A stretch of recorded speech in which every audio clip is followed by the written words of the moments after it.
And Nolan Ryan chatting for the moment with George Brett and also his catcher, Darrell Porter. Davy Lopes is in his second All-Star game. This is his first start. The fellow who hit headlines, of course, in 75 when he stole 77 bases. Last year, he stole 45 and was caught only 4 times.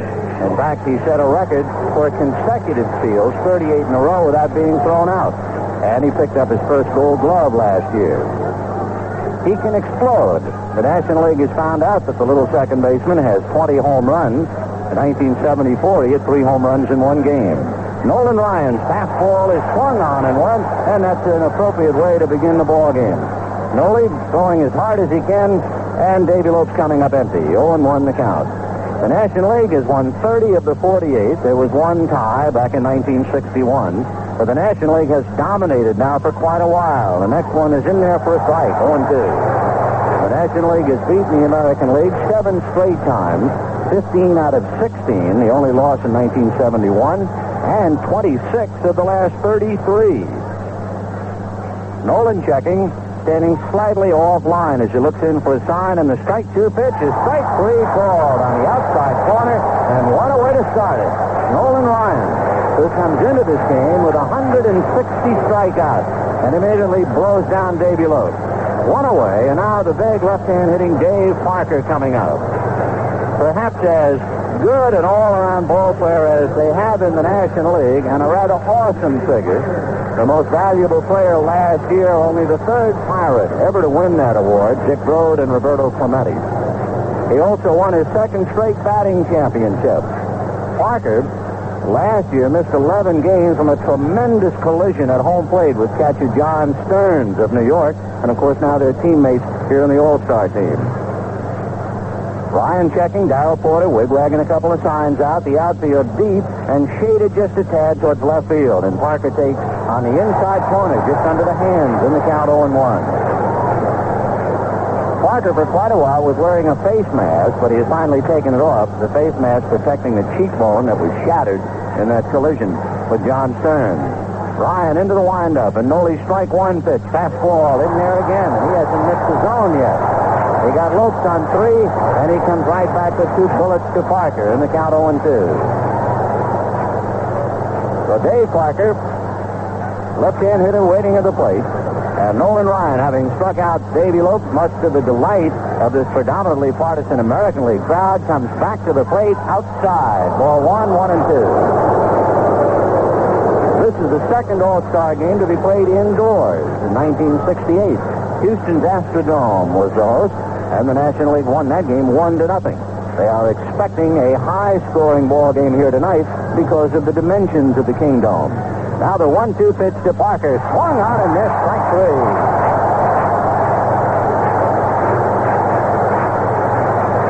So Nolan Ryan starts it off with the weapon for which he is so famous, striking out Davy Lopes, then Dave Parker, and now he'll take his best shot against Steve Garvey. Garvey, twice the MVP. Garvey, who is off to another solid start, 4 times with 200 base hits. And, of course, Garvey is hitting in the number 3 slot. One of the big reasons, the fact he makes contact so much. And the first pitch to Steve, inside, driving him out of there. Ball 1. Garvey, in 16 at-bats in All-Star competition, has 8 hits. 2 home runs, 2 triples, and a double. He and Charlie Gehringer, the 2 most successful hitters in All-Star history. He takes down and away. Sonoli was up and in, then down and away, and for the first time now he's behind the hitter, 2 balls and no strikes. Garvey is a look at Danny Ozar coaching at first, and the chances, of course, with a fellow like Garvey, he's hitting all the way. On deck, Mike Schmidt. Nolan Ryan looks into Darrell Porter. The outfield straight away on Garvey. He can hit to all fields. Now Ryan ready, and Nolan delivers. Fastball inside. Ball 3. 3-0. Garvey taking a look at Chuck Tanner. Steve with 118 hits. So he is already well on his way to another 200. He had 14 home runs, 52 RBIs during the first half of the year. 3-0 pitch. Garvey has a look, and it's a strike, and the count 3-1. Chances now are that if he likes the location of the pitch, he'll be allowed to swing. Garvey does not walk very much. He's walked only 22 times all year. 3-1 to Garvey. 2 down, first inning, no score, as Nolan Ryan has struck out the first 2 batters in the National League. Now the 3-1 pitch, swung on and fouled back, 3-2. There have been 131 home runs hit in 54 games here at the Kingdome. So they average a little better than 2 home runs a game. And going into this one with so many awesome hitters on each side, they figure that the all-star record of home runs is in jeopardy. 3 times there have been 6 home runs in an all-star game. Oddly enough, all 3 times in American League Park. Twice in Detroit and the other time in Cleveland. Ryan, full count to Steve Garvey. Noli ready, and here he comes, and it's inside, ball 4. A couple of the American leaguers began to trot off the field with a pitch way in under the hand. So the National League gets his first base runner, a walk to Steve Garvey, and now Mike Schmidt. Schmidt, an awesomely strong hitter. He was the man who hit a speaker suspended from the roof in the Astrodome in Houston. And if anybody has a shot of hitting a speaker in the Kingdome in Seattle, it might very well be Mike. He leads with 31 home runs, and he's been a very hot hitter. He hit 8 home runs in the last 14 Philadelphia games. So Schmidt, with that hot bat, is in the cleanup spot, and Ryan delivers slider, and he got it on the outside corner for a strike, 0-1. Ryan has always thrown hard. There's no secret to that. Way back when he pitched with the New York Mets, he threw so hard and got such tremendous spin off the ball that he used to wear the skin off his index finger. It always came up with a blister. He used to soak his hands, among other things, in pickle brine to toughen the skin. And Schmidt gets a hold of one. A high drive into right center. Freddie into the wall. Leaps up, and it is off his glove and off the wall. Garvey will score, and it's a stand-up triple for Mike Schmidt.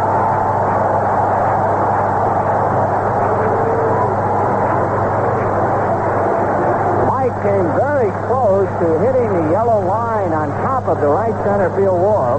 Had it hit the yellow line, it would have been a home run. So Mike Schmidt triples up the alley, and the National League leads 1-0.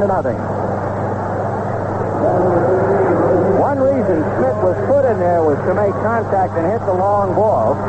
Lynn almost caught that ball. It was about a foot shy of the yellow line on top of the fence. So it's inches from being caught and a foot from being a home run. Instead, it's a triple, and here is George Foster, and he takes a fastball for a strike. One of the things that has turned Ryan to what a remarkable pitcher he is the fact that he can now get the slider and breaking ball over. He's not a one-pitch man at all. There's a breaking ball down and away, and the count 1 ball and 1 strike. The Yastrzemski and White, Smalley and Brett, the outfield of Baylor, Lynn, and Rice, Porter behind the plate, and Nolan Ryan has been touched up for a run here at the outset. Foster, as tough a hitter as the National League has, he has 72 runs batted in, and he promptly hits one down the right field line over first base. That cashes in Mike Schmidt, and jogging into second with a double and an RBI is Foster, and just like that, the National League leads 2-0. And Dave Winfield coming out. And Penny, we have to go back to the pitch that was called ball 4 on Steve Garvey, which touched off this rally. 2 strikes on Garvey. He held up on his swing, and as you pointed out, several of the American leaguers already were headed to the dugout. They felt it was strike 3. Then it was the triple and the double. And who is the hot dogs with the All-Stars are to baseball? Oscar Mayer, of course. So go for the big name in hot dogs and get the famous taste of Oscar Mayer. Well, he's not a hot dog, but he's a big name and a big man. Dave Winfield, hitting .331. The pride of the San Diego Padres. 22 home runs, 72 RBIs. Right-hand hitter. And Winfield takes her slider down and away, ball 1. So Mike Schmidt drilled one high off the right center field wall for a triple to score Garvey. Foster hit one inside out over first baseman Yastrzemski and down the line for a double, and the National League leading 2-0. Now Winfield waiting. Nolan Ryan will look back at George Foster. The right-hander deals, and there's a drive to right field, but it's playable, and Jim Rice comes up to make the catch for the out. He instinctively went back on it, but the ball was not hit hard. So for the National League, 2 runs, 2 hits, and a man left. And at the end of half an inning, the National League 2, the American League coming up.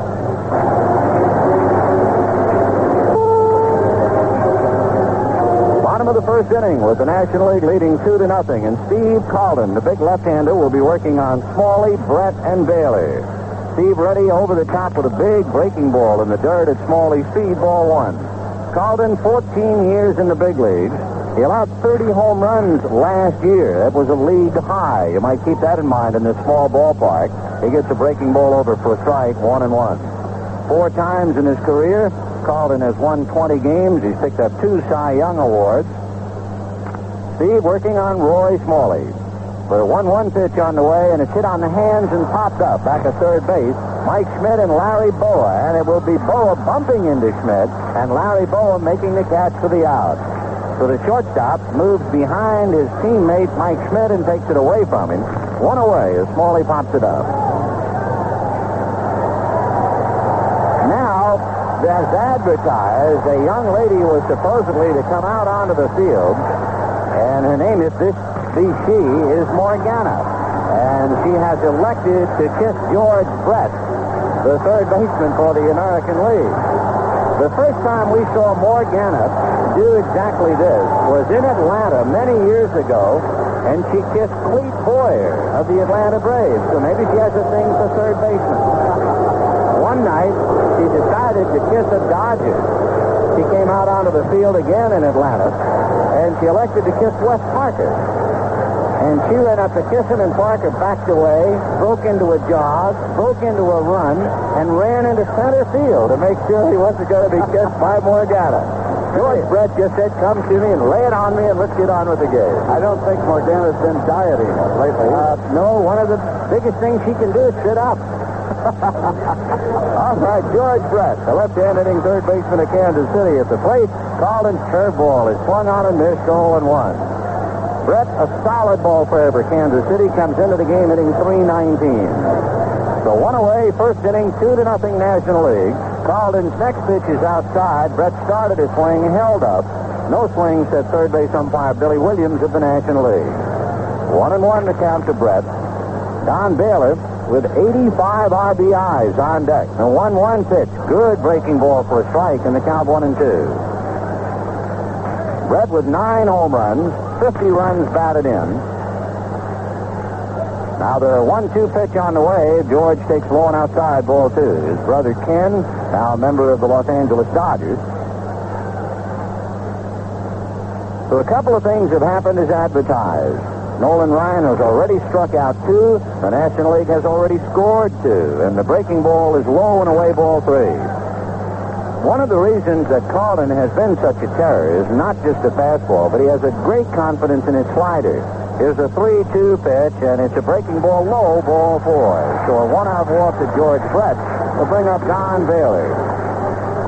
If you ask manager Bob Lemon about why Baylor is hitting third, it's pretty obvious, as he says he's driven in 85 runs, and I want to give him as many opportunities as possible. Baylor with 23 home runs, 85 RBIs. That's 12 more than George Foster. And Baylor late fouls the first pitch back, 0-1. So Steve Calden has been staked to a 2-run lead. Don Baylor, who was 7th in the MVP voting last year, that would be the highest in Angel history. Talented right-hand hitting left fielder for the American League. Calden goes to first. He's got a good move, and he had Brett leaning the wrong way. George was able to get back. If there be a flaw with Calden, he is not a good fielding pitcher. He doesn't like to field. The strike 1 pitch, fastball, and he had a little smoke on that one, swung on and missed, 0-2. On deck, Jim Rice. The National League with a 2-out walk to Steve Garvey on a 3-2 pitch, followed by a triple off the right center field wall by Mike Schmidt, and a double to right by George Foster, and they lead 2-0. The strike 2 pitch is hammered foul, way down the left field line and out of play. The dimensions here, 316 down the line, 365 up the alley, and 410 to center. One big reason why we are expecting a lot of home runs. 0-2 the count. Baylor waiting. Calden a look over at Brett. Back with a pitch inside at the kneecaps. Ball 1. 1-2. Lemon has not completely lost his sense of humor either, Benny. When he was asked why Baylor, he said, Billy Martin called me on the telephone. Told me he was hitting pretty good lately. I'll tell you, if Lemon loses his sense of humor, we're all in a lot of trouble. Roy Hartsfield of Toronto coaching at first. Pat Corrales over at third, coaching for Bob Lemon. 1-2 the count to Don Baylor. Called and ready. Steve delivers. Fastball foul back to the wire. Lefty, as they call him in Philadelphia. He's got a lot of smoke. He once struck out 19 in one game. And he has struck out 14 in a game 3 times. But if you look for that fastball, especially as a right-handed batter, that's when you get the slider. Here's the 1-2 pitch on the way. Slider popped in the air, foul, and out of play. Bob Boone lost the ball. By the time he picked it up, it was well back in amongst the customers. 1-2 the count to Baylor here in the bottom of the first inning. The National League leading the American 2-0 in the Kingdome. Bob Boone shuffling cards behind the plate. George Brett held on by Garvey. Now called and ready and delivers, and the breaking ball is just low. Ball 2-2. Setting the National League at the start with Steve Garvey and Davy Lopes.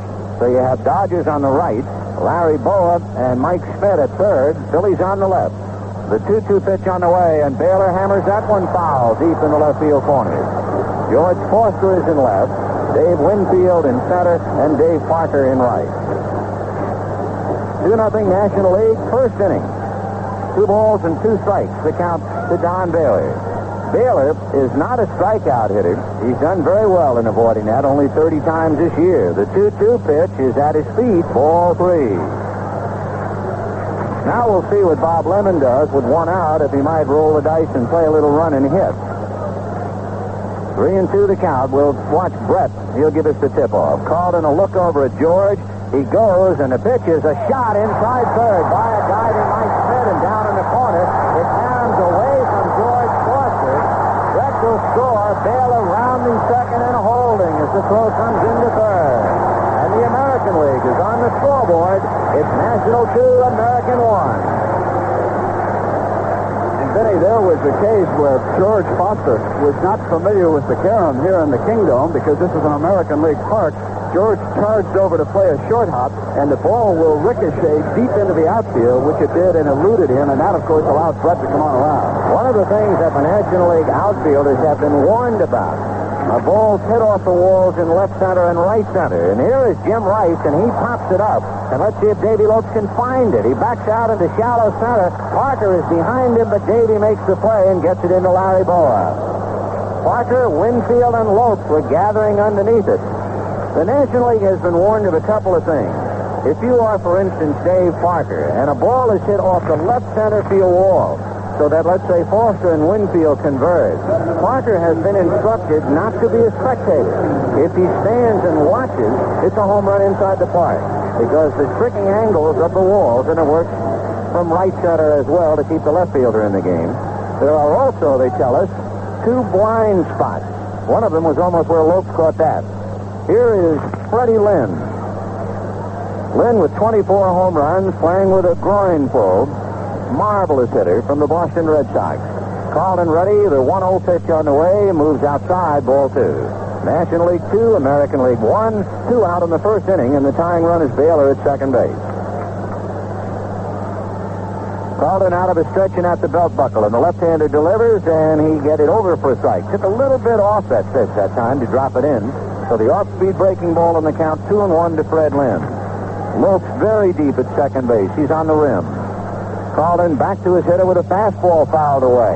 It wasn't that it was that good a fastball, but the location was perfect. Lynn, the left-hand hitter, was giving at the plate, looking for something inside. And Carlton's fastball was down and away. But Lynn, with remarkable reaction, was still able to flick at the ball and foul it away. Now the 2-2 pitch is swung on and fouled back. Freddie Lynn strikes out less than 10% of the time. And that one foul ball on the Carlton fastball was a pretty good indication why. Off the campus of USC, he went there on a football scholarship. He was a defensive back. The 2-2 pitch to Freddie Lynn is a high drive into deep right center field. Back goes Winfield. A way back. It's off.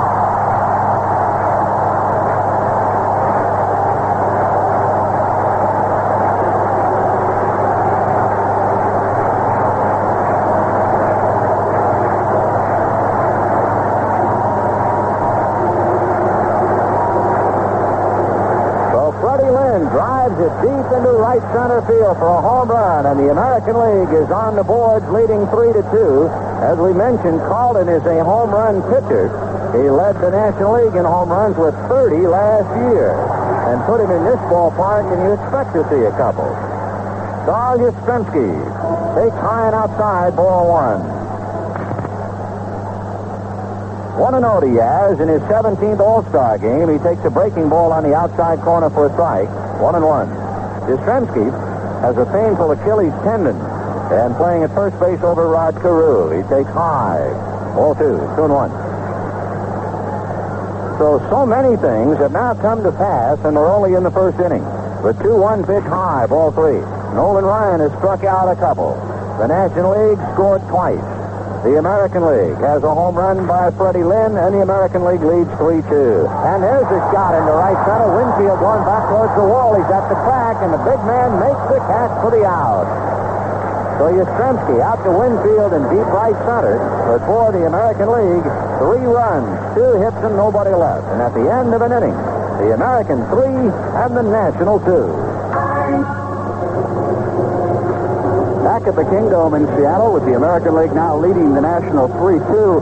And Vinny, I see that Freddie Lynn is unable to play anymore. Out in center field right now is Chet Lemon of the Chicago White Sox, sprinting from his position back to the wall to loosen up his leg muscles. And, of course, as we pointed out in the pregame show, and you did again when Freddie was at bat, he has been bothered by a pulled groin muscle, which he told me he injured originally in a swimming pool. And, of course, when he went up against the boards trying to hold down that shot, that might very well have aggravated it off the bat of Mike Schmidt. And he did have just enough left, however, to hit one out. Indeed. And did he ever. Home run number 1. And as Benny has pointed out, the All-Star game record for home runs is 6. And I suppose the tip-off that we were in for a big explosion came yesterday when a gentleman by the name of Gaylord Perry hit back-to-back pitches into the left field seat. You know, there's been a lot said and commented about all-star players who are either selected by the fans and who say they are injured, and maybe they are injured, etc. Rod Carew has heard he's here. Ted Simmons has heard he is here. Other players have declined to come. We point that out as Bob Boone is at the plate, and he takes a strike on 1. Bob Boone's wife, Sue, will have a baby tomorrow morning at 8 a.m. They will induce labor. The next one to Bob is low and outside. 1 ball and 1 strike. Boone's dad, Ray, played on 2 All-Star squads representing the American League. For Bob Boone, this is his 3rd for the National. The 1-1 pitch is low and outside. Ball 2, 2-1. You might hear the crowd reacting in the background. Ted Giannoulis, the chicken from San Diego, is with us, and he is on the roof of the National League All-Star dugout. And he'll be with us throughout the evening, and you'll be hearing the cheers and reactions to his antics. 2-1 to Bob Boone, who comes in here a very hot hitter. Boone busts one off the thumbs, a little dunker to center field, and it'll land for a base hit. Chet Lemon picks it up and gets it back in. So Bob Boone, who brought his 2 sons here, and of course, early tomorrow morning, he'll have his 3rd child, but he's starting and hits a dunker into center field for a base hit. So the National League has the tying run aboard, and Larry Boa, the switch-hitting shortstop for the Phils, coming up. Larry Boa, 9th year in the big leagues. He doesn't give you too much of a strike zone at 5'10". He takes high, ball 1. He was 3rd in the MVP balloting last year behind Parker and Garvey. He's won 2 Gold Gloves. He made only 10 errors last year. Now the 1-0 pitch on the way, low and outside, ball 2. Of course, Boa, as he will tell you, is happy to be playing at all. Last year, he was involved in a collision with, of all people, Greg Luzinski. But they put Boa back together again, and he's playing. Larry hitting .264, switch hitter, good speed, hit-and-run man, especially right-handed. Boone off the bag, Yastrzemski back of him. Nolan Ryan delivers, and the pitch is low. So Noli, after giving up a pretty good pitch to Boone, he jammed him. But Boone was able to thumb it into center for a base hit. Now he's behind the Boa 3-0. Lou Brock is out on deck, and Brock evidently will come up and bat for Steve Carlin. The pitch to Boa is on the inside corner for a strike. Tommy Lasorda, in his 2 years as All-Star manager, has not failed to miss a good moment. He's too smart for that. So last year, he sent Pete Rose up to home plate with the lineup card. Boa takes strike 2. This year, he sent Lou Brock up to home plate with the lineup card. Now, in a moment, he's going to send Lou Brock up to home plate with a bat. 3-2 to Boa. The chances are excellent that Bob Boone is going. Boa is not a strikeout man. He struck out less than 5% this year. Nolan Ryan out of the stretch. Looks at Boone, who goes. The pitch is fouled away off to the left upstairs. The run and hit. For those who perhaps, for some reason or other, think that's being said out of context. Hit and run. The runner goes. The batter is obligated to hit the ball. Swing at it no matter where it is. Run and hit is on a 3-ball count, and you naturally don't have to swing at ball 4. So anytime we're talking run and hit, that's it. And it's run and hit now. 3-2 the count to Larry Boa. Boone at first held on by Yastrzemski. Ryan decides to go over there, not in time. Noli has a good move. He's quick to first. And it's very difficult to get a good jump on him because he throws so hard. The catcher has the ball in a hurry. 3-2, and Boone should be going again. There he goes. The pitch to Boa. Fouled away again. Off to the left, out of play. Boa has always been one of the tougher men in the league to strike out. In fact, last year, he was the 5th toughest.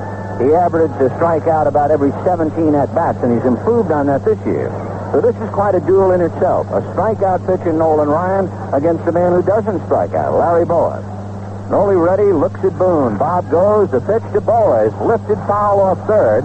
George Brett coming over to the stands and backhands it for the out. That's a big play.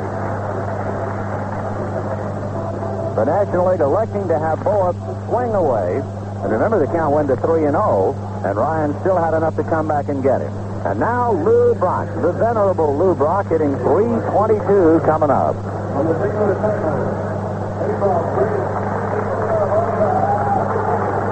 Lou Brock was 40 years old on the 18th of June. And, of course, he will live forever, I'm sure, his record of 118 stolen bases.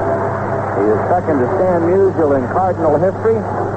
And although you always think of him as a left-handed hitter, once in his life in the big leagues, he hit right-handed. He takes the strike. Last year it was against left-hander Will McEnany. He struck out. And he's not bothered to try it again. 0-1 the count to Lou.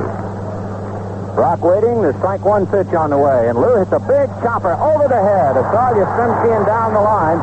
Boone lost sight of the ball. He should have been to third base easily.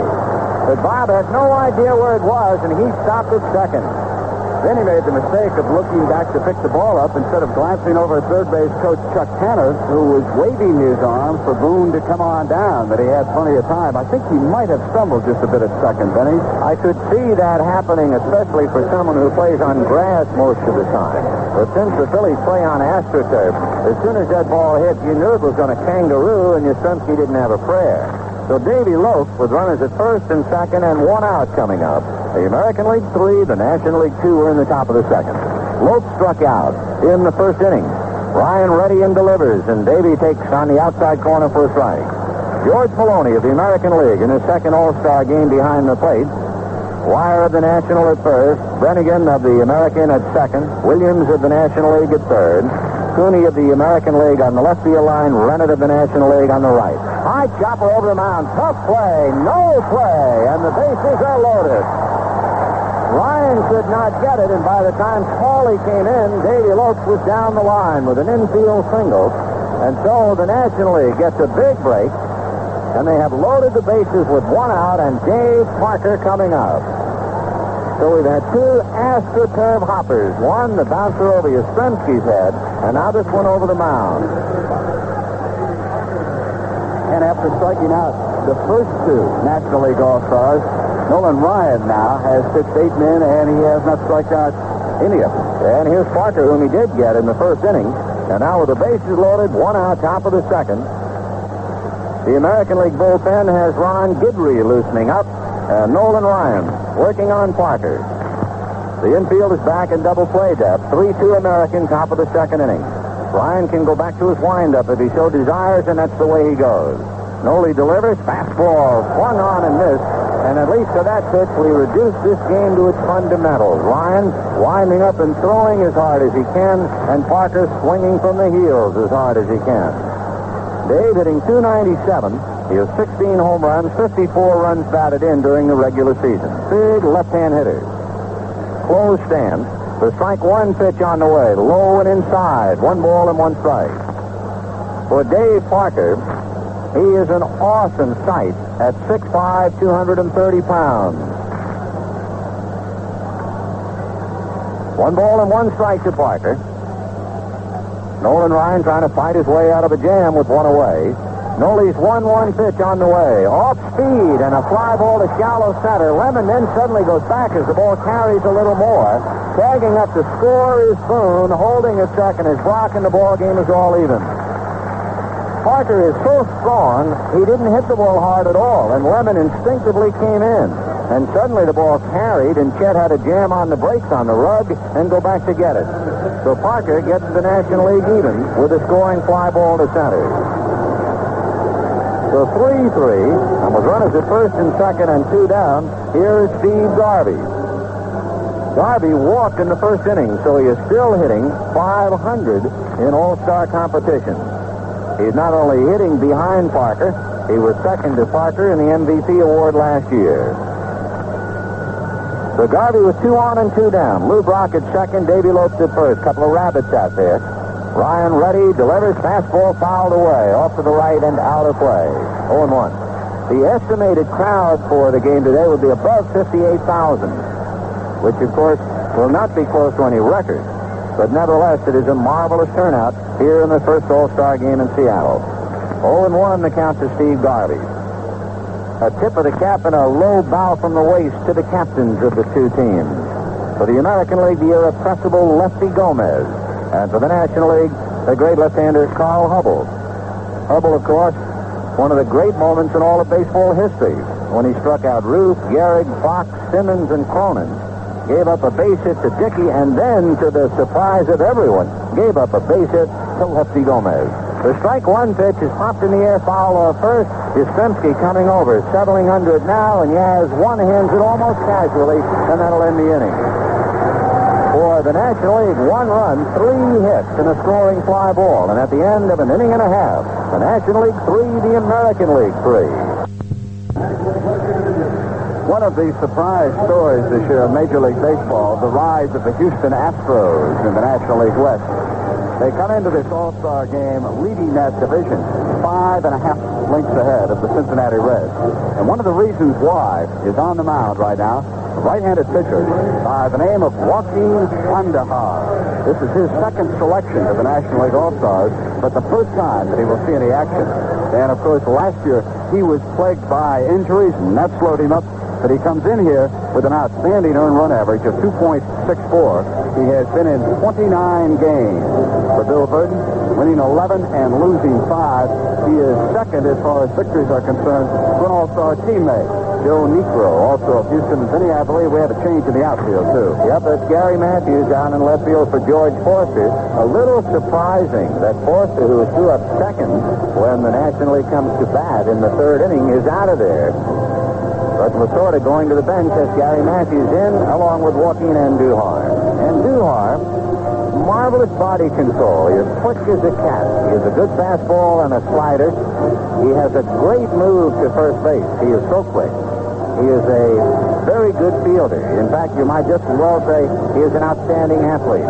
However, he'll be going up against the best of the American League. Darrell Porter, the catcher, followed by Frank White, and then we'll see about Nolan Ryan. We told you moments ago, when Noli was in trouble, Ron Guidry was tuning up in the bullpen. Guidry has stopped throwing, and we'll see whether Ryan will come up and hit for himself here in the bottom of the 2nd inning, all even 3-3. Joaquin Andújar ready to pick up, and he wants to talk to Bob Boone first to get squared away. Andújar was elected or selected to the 1977 All-Star team, but he was injured. In his rookie year, in 1976, he gave a tip-off of what kind of a competitor he was. He won 5 games by 1 run, and that's tough, especially when you're first breaking in. Last year, he had abdominal muscle pulls. He had a hamstring injury, but he is healthy, and so are the Astros. And Darrell Porter will test him. So Porter The solid fixture behind the plate for Kansas City climbs in, and Andujar looks in to get a sign, and the right-hander's fastball picks up the outside corner for a strike, 0-1. Porter came to Kansas City in a deal from Milwaukee. He made his debut when he was only 19 years old. The strike one pitch to Dow, really all of his weight on his back foot, and he takes an off-speed pitch high, 1 ball and 1 strike. We had a walk to Garvey, a 2-out triple by Mike Schmidt, and a double by George Foster to give the National League 2. We had, among other things, Baylor doubled home Brett, who walked, and then Freddie Lynn homered to give the American League a lead. Porter, a fly ball down to Gary Matthews, who makes the catch inside the left field foul line. 1 away. Then the National League coming back in the top of the second inning. A couple of kangaroo bounces, one over the head of Carl Yastrzemski off the bat of Lou Brock, and the other a high chopper over the mound over Nolan Ryan's head, set the stage for Dave Parker's fly ball to get it even. Reggie Jackson of the New York Yankees is here, but the big story was his uniform wasn't. He had forgotten it and left it in Oakland. The pitch swung on and missed by Frank White. However, they got the uniform evidently on an airplane, flew it to Seattle, and he was buttoning up his shirt when he was introduced to the crowd. 0-1 the count to Frank White. Waves at an off-speed pitch, strike 2. If you were here in the Kingdome, and if you took a look at Joaquin Andujar when he makes his pitch, you can understand why he is a marvelous fielding pitcher. When he finishes, he looks like an infielder. Here's the strike 2 pitch on the way to Frank White. And the pitch stays inside. Ball 1, 1 and 2.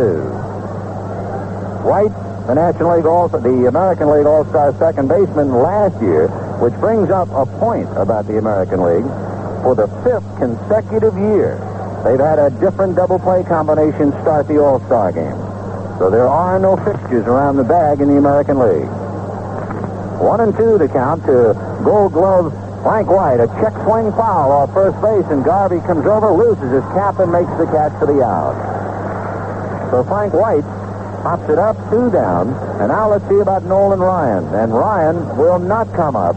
Cecil Cooper, the first baseman for Milwaukee, is out on deck, and Cooper will be the batter. And among other people who have been warming up for the American League, Bob Stanley of the Boston Red Sox could be Bob Lemon's next pitcher. What do you do with an appetite that's big enough for the big leagues? Well, you treat it to the big one, the biggest Oscar Mayer hot dog of them all. And here comes Cecil Sylvester Cooper of the Milwaukee Brewers. Cooper, who was originally with the Boston Red Sox and was traded for George Scott and Bernie Carbo, a left-hand batter, and he has very good power the other way. So the National League suddenly moves slightly to play him the other way. Coop, left-hand batter, takes the first one a little high, ball 1. He broke a leg last year in a collision with Toronto's Bob Baylor, and he was out 6 weeks, so that ruined last season. But what a man with men on base. Cecil Cooper, the 1-0 pitch on the way, off speed, and he hit it foul at the end of the bat, 1-1. Cooper last year hit .321 with men on base, .333 when he had a chance to tie the score. And in those games when the score was tied from the 7th inning on, I mean when it was getting right down to the nitty-gritty, you know what Cooper hit in those circumstances?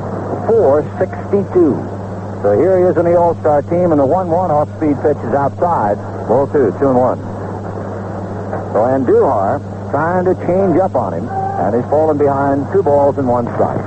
A 3-3 tie. We're in the bottom of the second inning in the Kingdome in beautiful Seattle.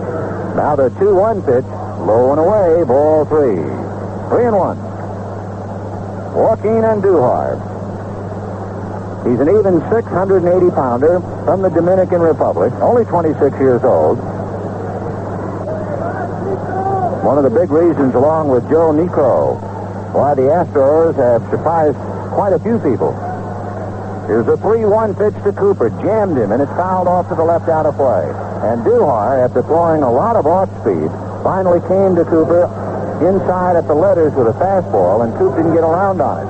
And Bob Boone is going out now to talk to Andujar again, and we'll see if they have been able to set Cecil Cooper up. 3-2. Steve Carlton started and gave up, among other things, a 2-run home run to Freddie Lynn, and Carlton gave way. The American League's Nolan Ryan has allowed 3 runs and 5 hits, including a double to Foster, a triple to Schmidt, and Noli is gone. Off speed, fouled away. So Andujar has given Cooper only one fastball so far, and they hang 3-2. The National League with Garvey and Lopes, Boa and Schmidt, Gary Matthews of Atlanta in left now, Dave Winfield in center, Dave Parker in right. And Duhar reading Boone, and the 3-2 pitch on the way. Fastball low, ball 4. So a 2-out walk to the pinch hitter Cecil Cooper, and that'll bring up Roy Smalley, who popped to short in the first inning. The baseball coach at the University of Southern California is pretty well known, a man by the name of Rod Dado. But it boggles the mind to realize that yesterday, Dado had his picture taken with 3 of his former players. But what was really interesting, all 3 players were teammates on an SC team. Steve Kemp, Roy Smalley, and Freddie Lynn. What are the chances of 3 players from the same college team being all-stars in the same league? That's $1 billion to 1. A throw to first, Cooper back to the bag. And another major leaguer on that USC team was Rich Dower of the Baltimore Orioles. In the parlance of the track up here in the All-Star game, he doesn't get a call. And, of course, Dado has another alum close by working on the television coverage, Tom Seaver. And Dave Kingman should have been here, but, of course, Kingman is hurt. And so it goes for Dado and the Trojans. But it was a remarkable picture to think of 3 kids who played together, suddenly playing together on an all-star team in the big league. Okay, Smalley waiting. And Duhart delivers, and the fastball is high, ball 1, 1-0. Roy's dad was a fine shortstop. So you have the sons of in this one. Smalley, the son of Roy, and of course Bob Boone behind the plate is in his 3rd All-Star game, and he says with tongue-in-cheek, Dad was in 2. Throw to first, and again Cooper back to the bag. So many people think of him as Roy Smalley Jr. In effect, he is Roy Smalley III. 1 ball and no strikes to count, and the pitch is lifted to left field. Matthews had a good jump on the ball, loses his hat, but makes the catch for the out, and that'll do it for the American League in the 2nd inning. No runs, no hits, a man left, and at the end of 2, the National 3 and the American 3. Let's begin, Norman. Oh, Dr. Prober, my life is a shambles. Your mother again? No, she finally moved out. The girl who lives under you. No, I got over her. Then what is it? My car. Your car? Our relationship doesn't work. There. Let it out, Norman. She drinks. Drinks? A lot of gas. Well, your car may not be totally to blame. No. Have you thought about your part in this? No, but what can I do? You could change her spark plugs for a start. You know, it has been a while. And what about all those times you leave her alone, running idly? That's a big gas waster. Gee, I never thought of that. And the little things, like checking her tire pressure and air filters. You mean I'm the one who drove her to drink? In the final analysis, you're responsible. I feel so guilty. Maybe it's not too late. I know. I'll take her in for a nice tune-up. Norman, I think you're on the road to recovery. A friendly reminder from Getty Oil.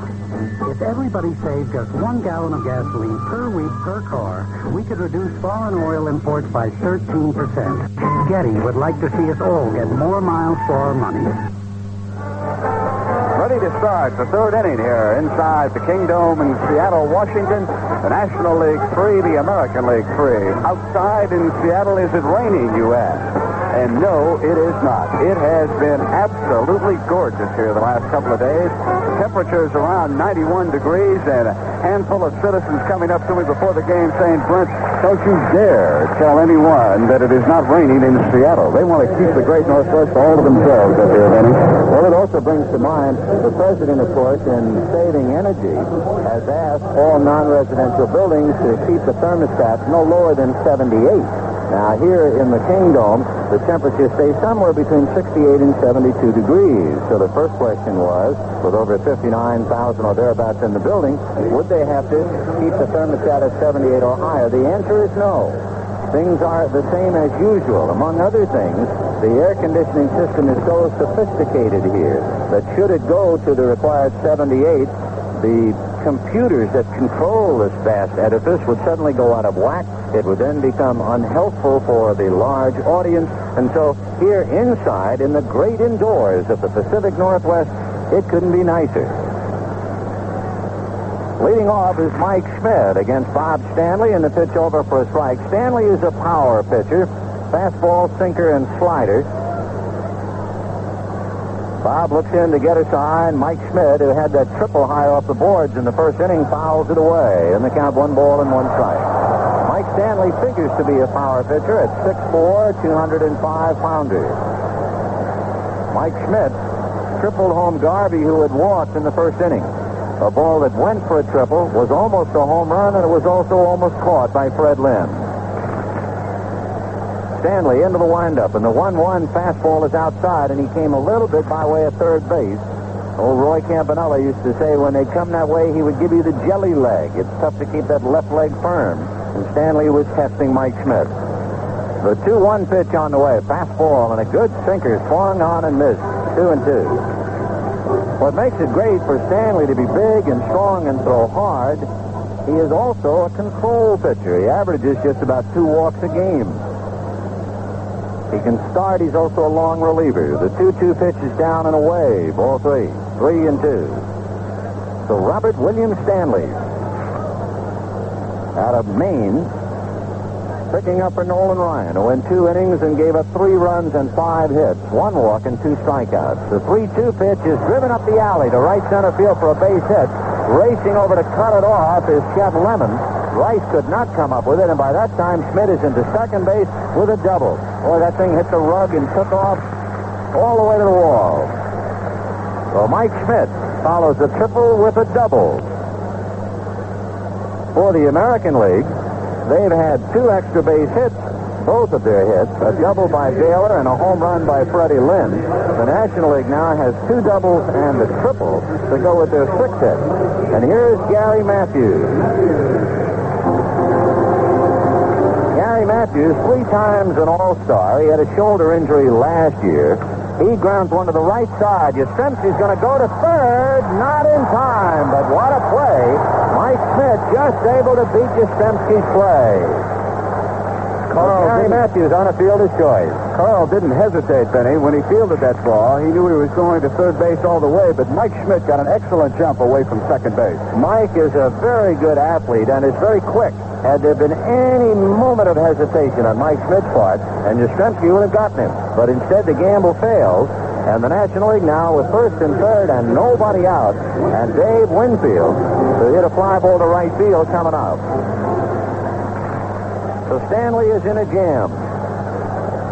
Winfield, the big guy off the campus of the University of Minnesota, and he would have to be one of the outstanding athletes in all of sports. The right-hander waiting, Stanley at the belt and delivers a big chopper wide at third. Brett up with it, holding with Schmidt for 1 as they throw to second for an out and then late to first. And Mike Schmidt would really have been embarrassed had he stayed at third on a double play ball. And it suddenly hit him, hey, I got to go in, and he did.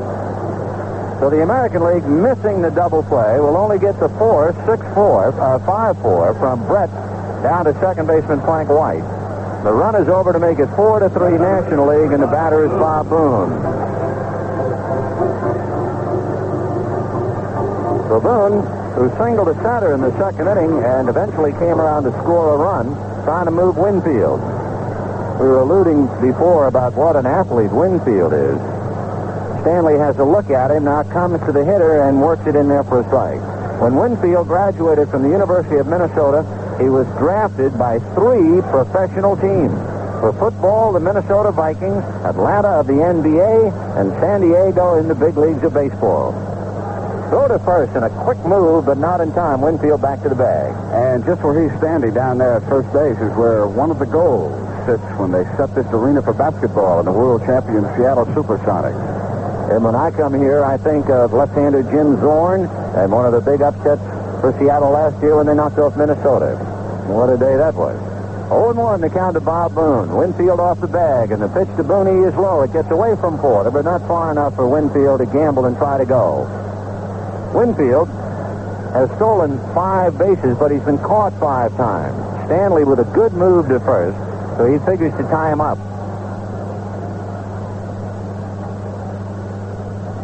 Winfield, who picked up an RBI hitting into the 4th place. Stanley has a look at him. The big right-hander goes over there, but he tipped the move, and Winfield was able to get back standing up. For Winfield to pick up an RBI is certainly no news. He averaged an RBI last year every 6 at-bats. 1-1. The count to Bob Boone. And another throw over there. So Stanley trying to tie up Winfield with 1 out. One of the things that Stanley is doing, and it's a pretty good scouting report, it is not that Winfield will steal. But there is a distinct possibility of a hit-and-run play here because Boone, among other things, makes contact and goes to right field very well. As we mentioned earlier, Bob brought his 2 sons here, and his wife will have a baby tomorrow. He has to pull the pitch foul this time, and the count 1-2. Boy, that was something. The Dodgers had played the Phillies on Sunday, and Sue was there at the ballpark. And you know how people would look at someone who is great with child and say, geez, how close. And Bob was saying, Wednesday morning, 8 a.m., you can set your watch. 1-2 the count, and the pitch to Boone, he fouled away. And he tried to take a breaking ball inside out and go with it.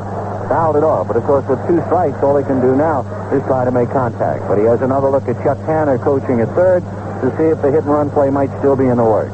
On deck, Larry Boa. National 4, American 3 were in the top of the 3rd inning. Stanley delivers, and there's a high chopper wide to third. Speared by Brett. Goes to White. They get one. Back to Yastrzemski. Double play.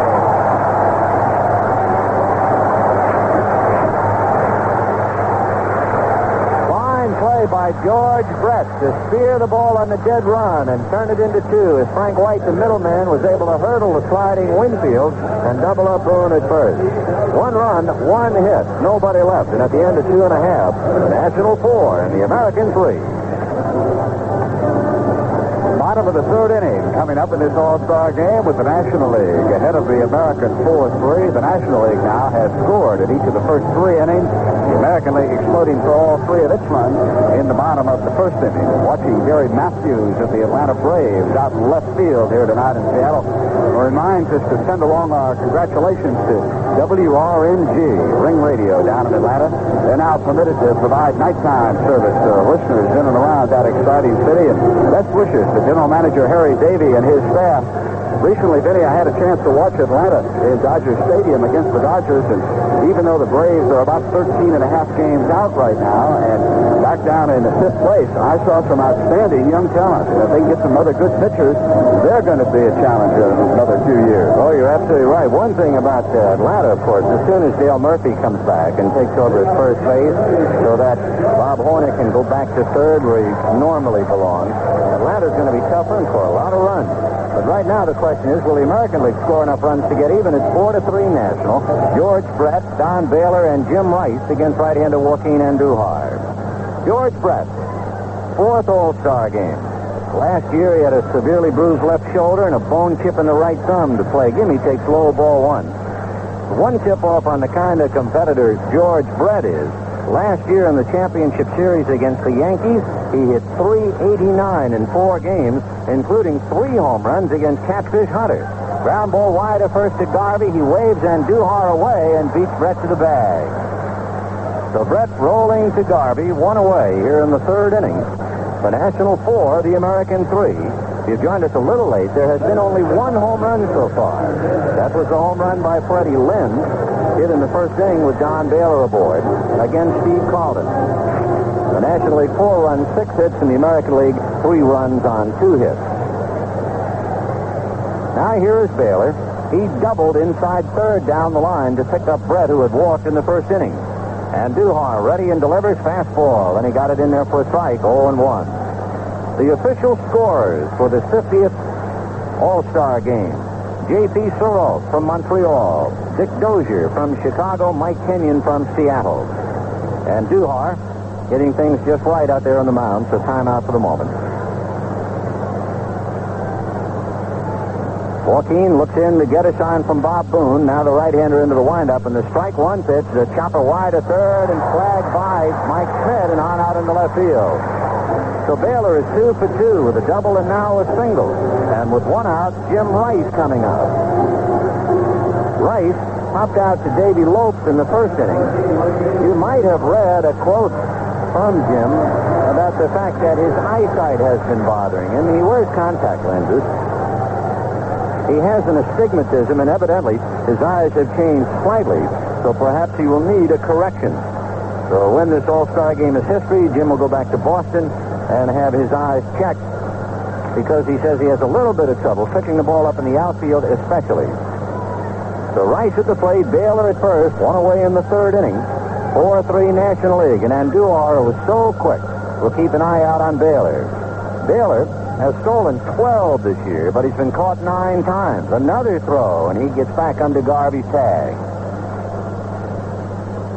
One of the pressures of being a big league pitcher, you have a great hitter at the plate in Jim Rice, and now suddenly you have a man like Baylor at first. Sidearm sinker in the dirt, gets away from Boone, and down to second goes Baylor, representing the tying run.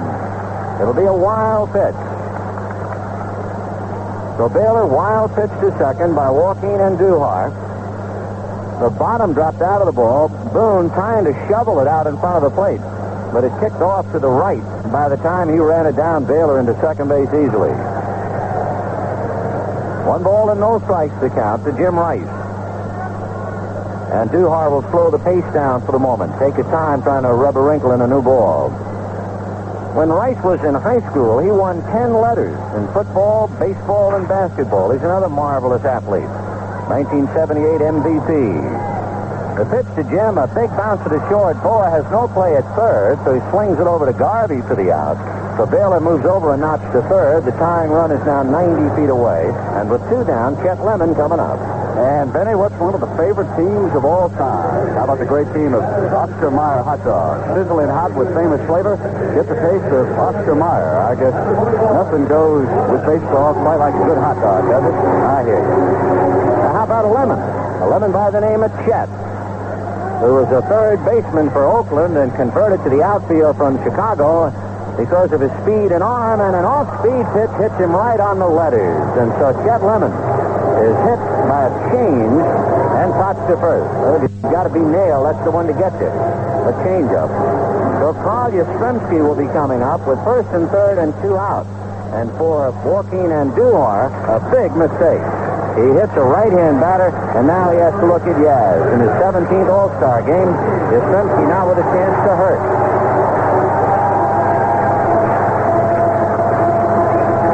Yastrzemski will be 40 in August.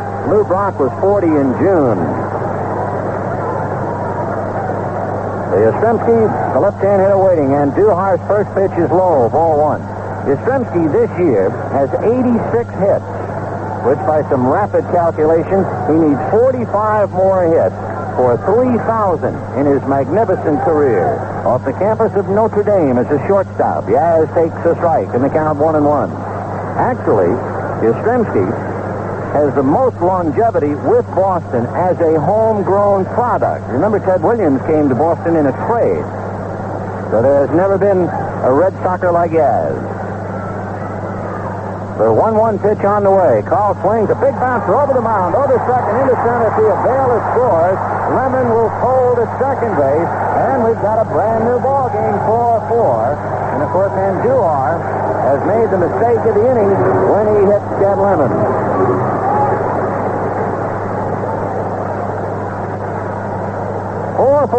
In the third inning.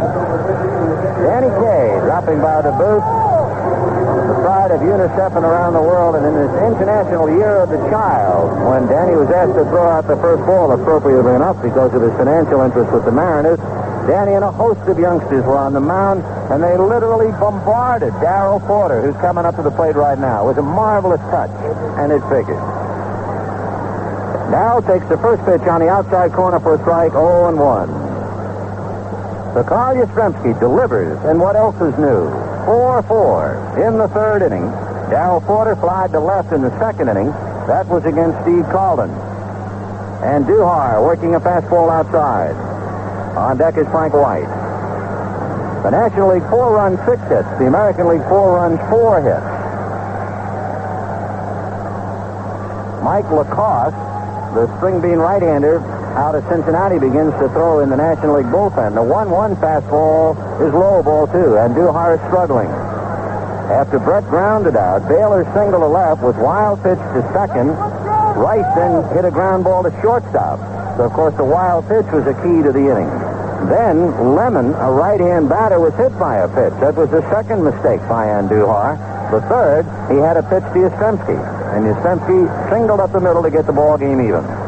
2-1, the count to Darrell Porter. And Duhar delivers, change up, and it's hit down the right field line, hooking as it goes towards the pole, and it will go foul back into the lower deck. So Porter way out in front of the change up and folded foul. So Lemon will go back to second, and Yastrzemski return to first. 2-2 to Darrell Porter.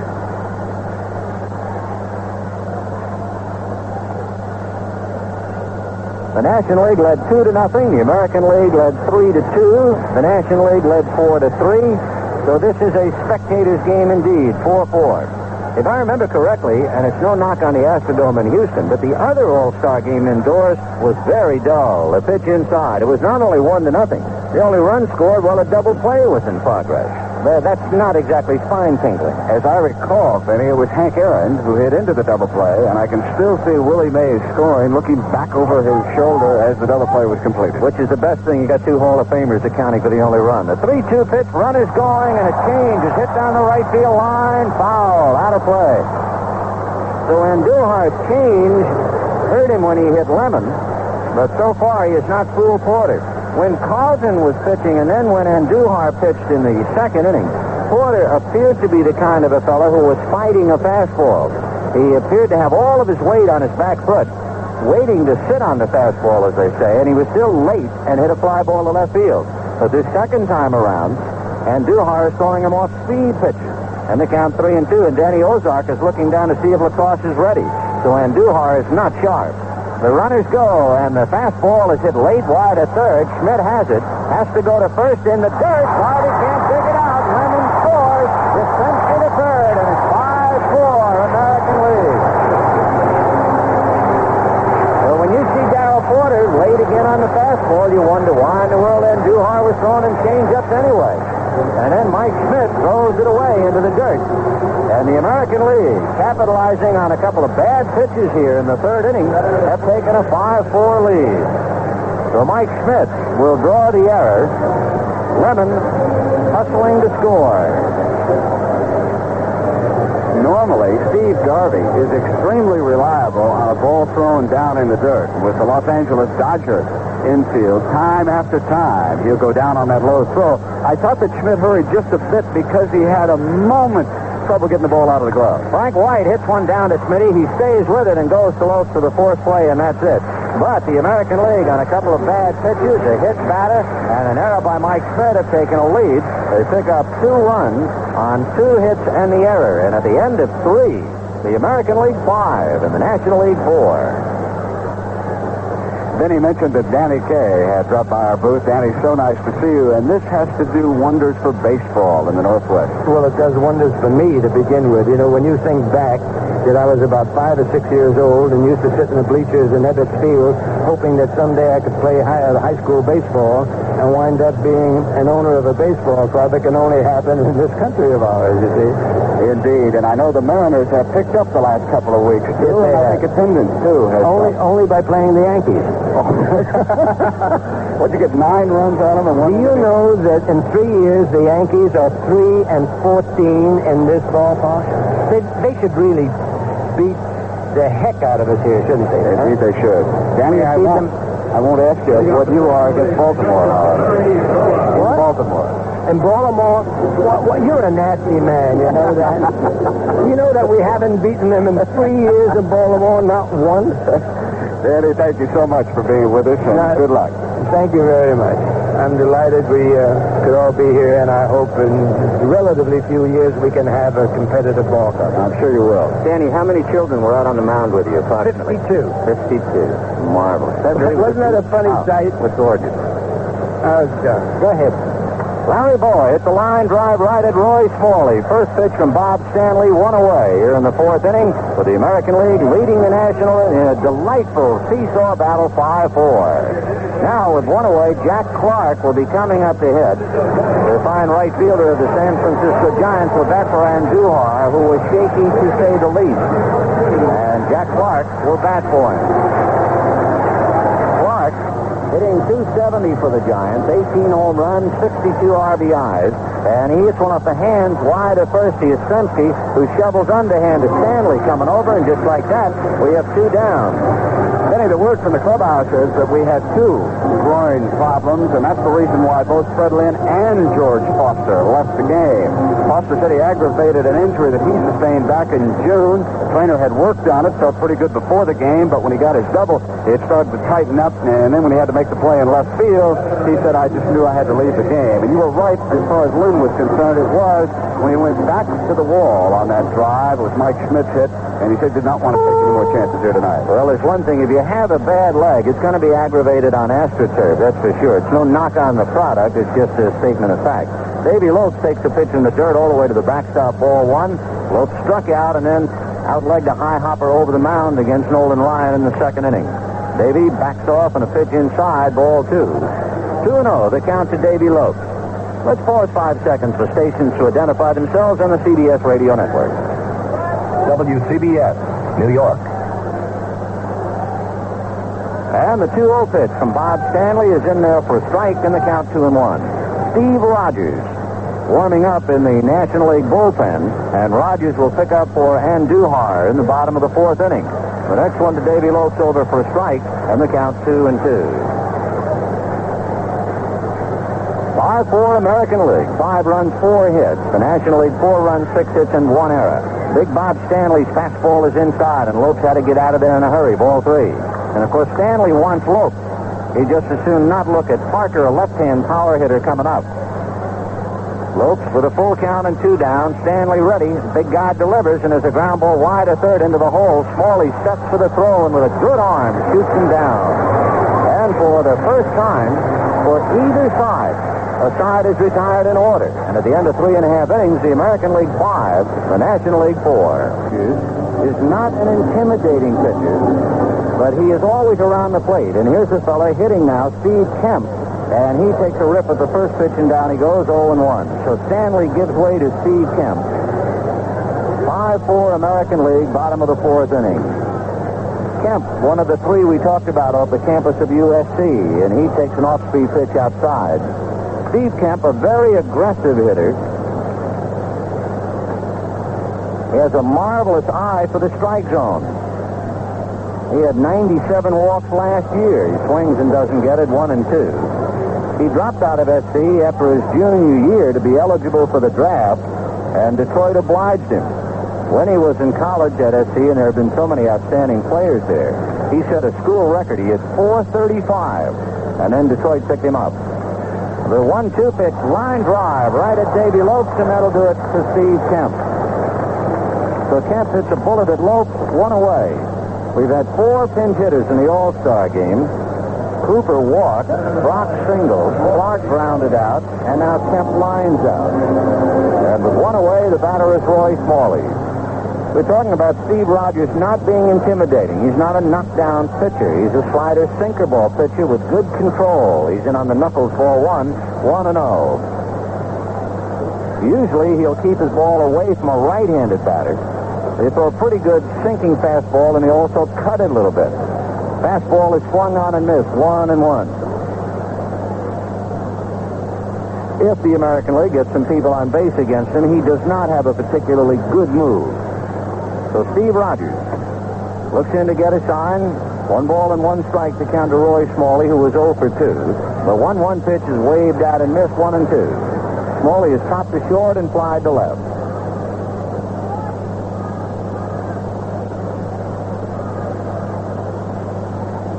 Steve with a beard, along with teammate Larry Parrish. The 1-2 pitch is outside, ball 2, 2-2.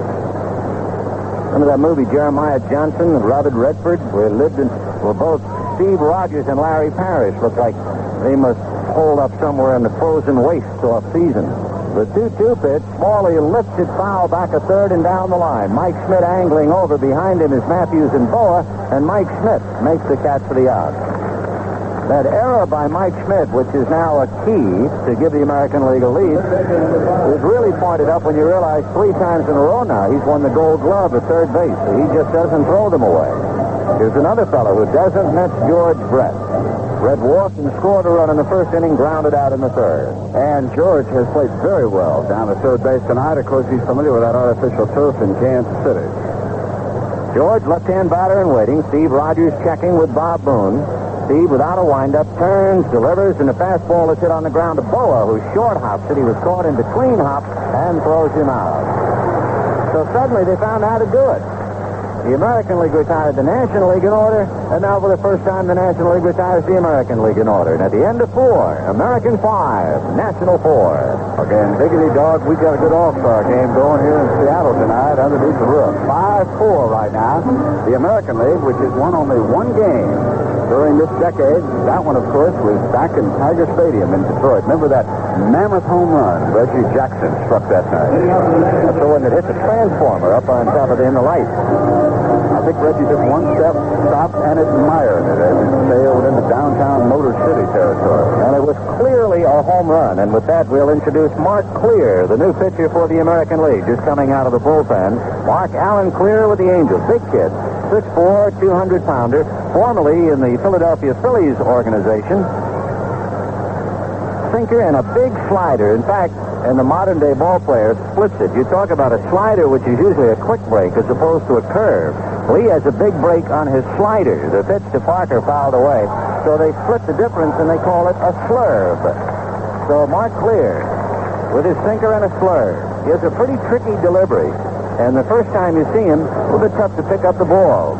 Slightly, not quite herky-jerky, but a high leg. Parker is jammed, fouls another one away off to the left upstairs, and the count 0-2. Gary Carter goes down to the bullpen to loosen up, and it might be that Bob Boone will be coming out soon. We'll see.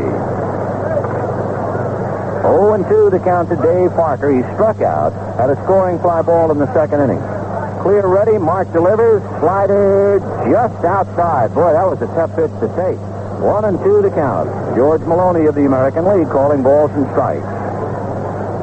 When Clear went to the Angels spring training camp, he did not figure in their plans this year, but he was really tough in the spring. There's a shot foul down the left field line, peeling back on the lower deck, and the count 1-2. Old friend of yours likes him a lot, Don Drysdale. Well, if he likes him, that's good enough.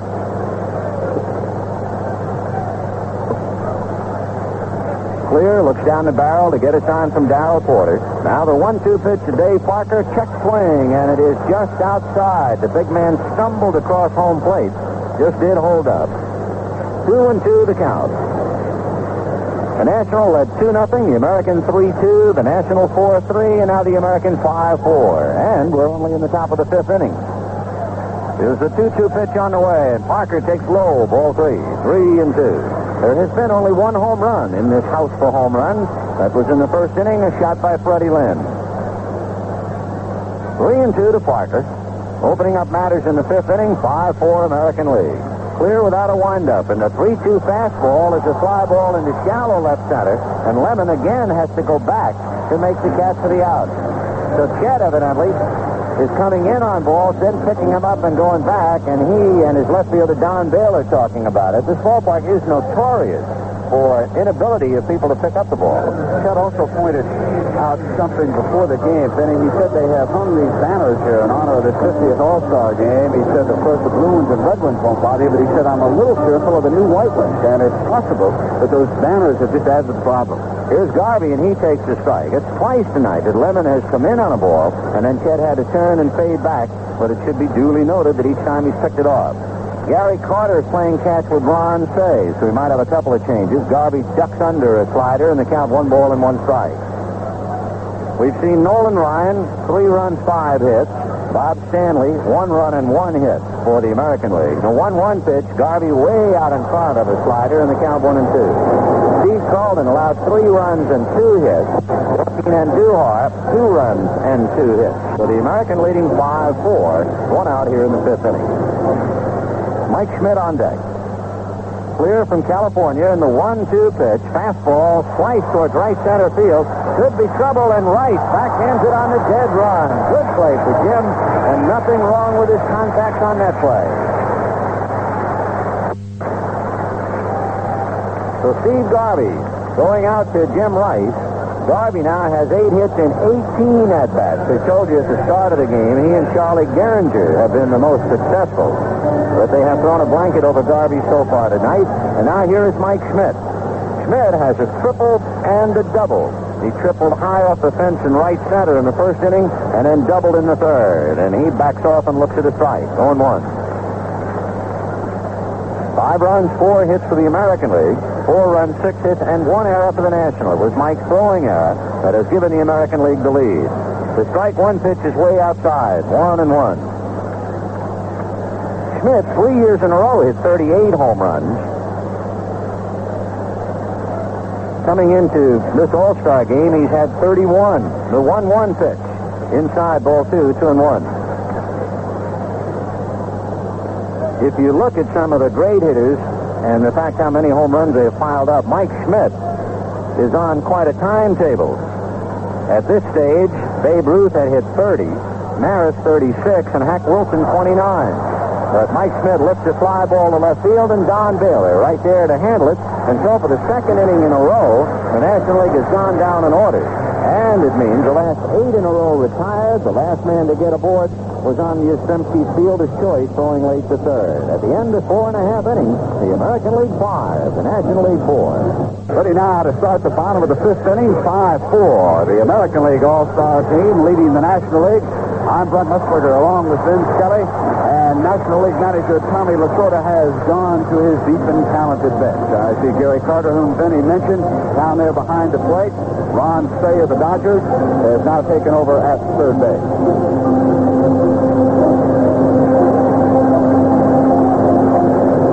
Vinny Carter was one of those players who was tremendously impressive during batting practice yesterday. Hit long line shots deep into the seats here beyond the left field fence at the Kingdome, but he pointed out something about tonight being a home run derby. He said, you know, the pitchers are going to be reading and hearing all these quotes about how us home run hitters are going to tee off, and they just might get a little bit angry. He says, pretty good arms down there. Of course, and there's also the temptation of trying to hit a home run because of the dimensions. And as good as the big leaguers are, most of the time if they try to hit one, they're not going to come anywhere close. Don Baylor takes the breaking ball down and away, ball 1. Baylor is 2 for 2, doubled and scored a run in the first inning, singled and came home in the third. Steve Rogers rocks on the rubber in the 1-0 pitch, down and away, ball 2, 2-0. As we mentioned earlier, if you're a right-handed batter, you can dig in pretty much against Rogers. He does not like to crowd a right-hand hitter. He is anything but intimidating, and most of the time, as he has done with Baylor, he's kept the ball away. Now the 2-0 pitch on the way is a ground ball to shortstop. Bowl lets it come to him. He has the arm for that luxury and throws him out. 1 away. Perhaps to help Steve Rogers as much as he could, Tommy Lasorda went to the opposite end of the Montreal battery, and with Rogers on the hill, he felt it made a lot of sense to put Gary Carter behind the plate. Now Jim Rice, who popped up and grounded out coming up. Rice 0 for 2. Rice made a nice running catch of the ball hit into right center by Steve Garvey. The American League 5, the National League 4. We're in the bottom of the 5th inning. 1 out, base is empty. Rogers ready, over the top with a good fastball that's foul back. 0-1. It started out like a Pier 6 ball that would finish up sometime tomorrow. Maybe Leo Tolstoy would write it to do it justice. But now they are playing thoroughly professional style, and the pitchers have taken control. The strike 1 pitch on the way. Rogers delivers, slider outside. 1 ball and 1 strike. Chet Lemon is on deck. The National League using Steve Carlton, Joaquin Andujar, and Steve Rogers. The American League, Nolan Ryan, Bob Stanley, and Mark Clear. Rice fouling a pitch away, dribbling up along third, and the count remains 1-2.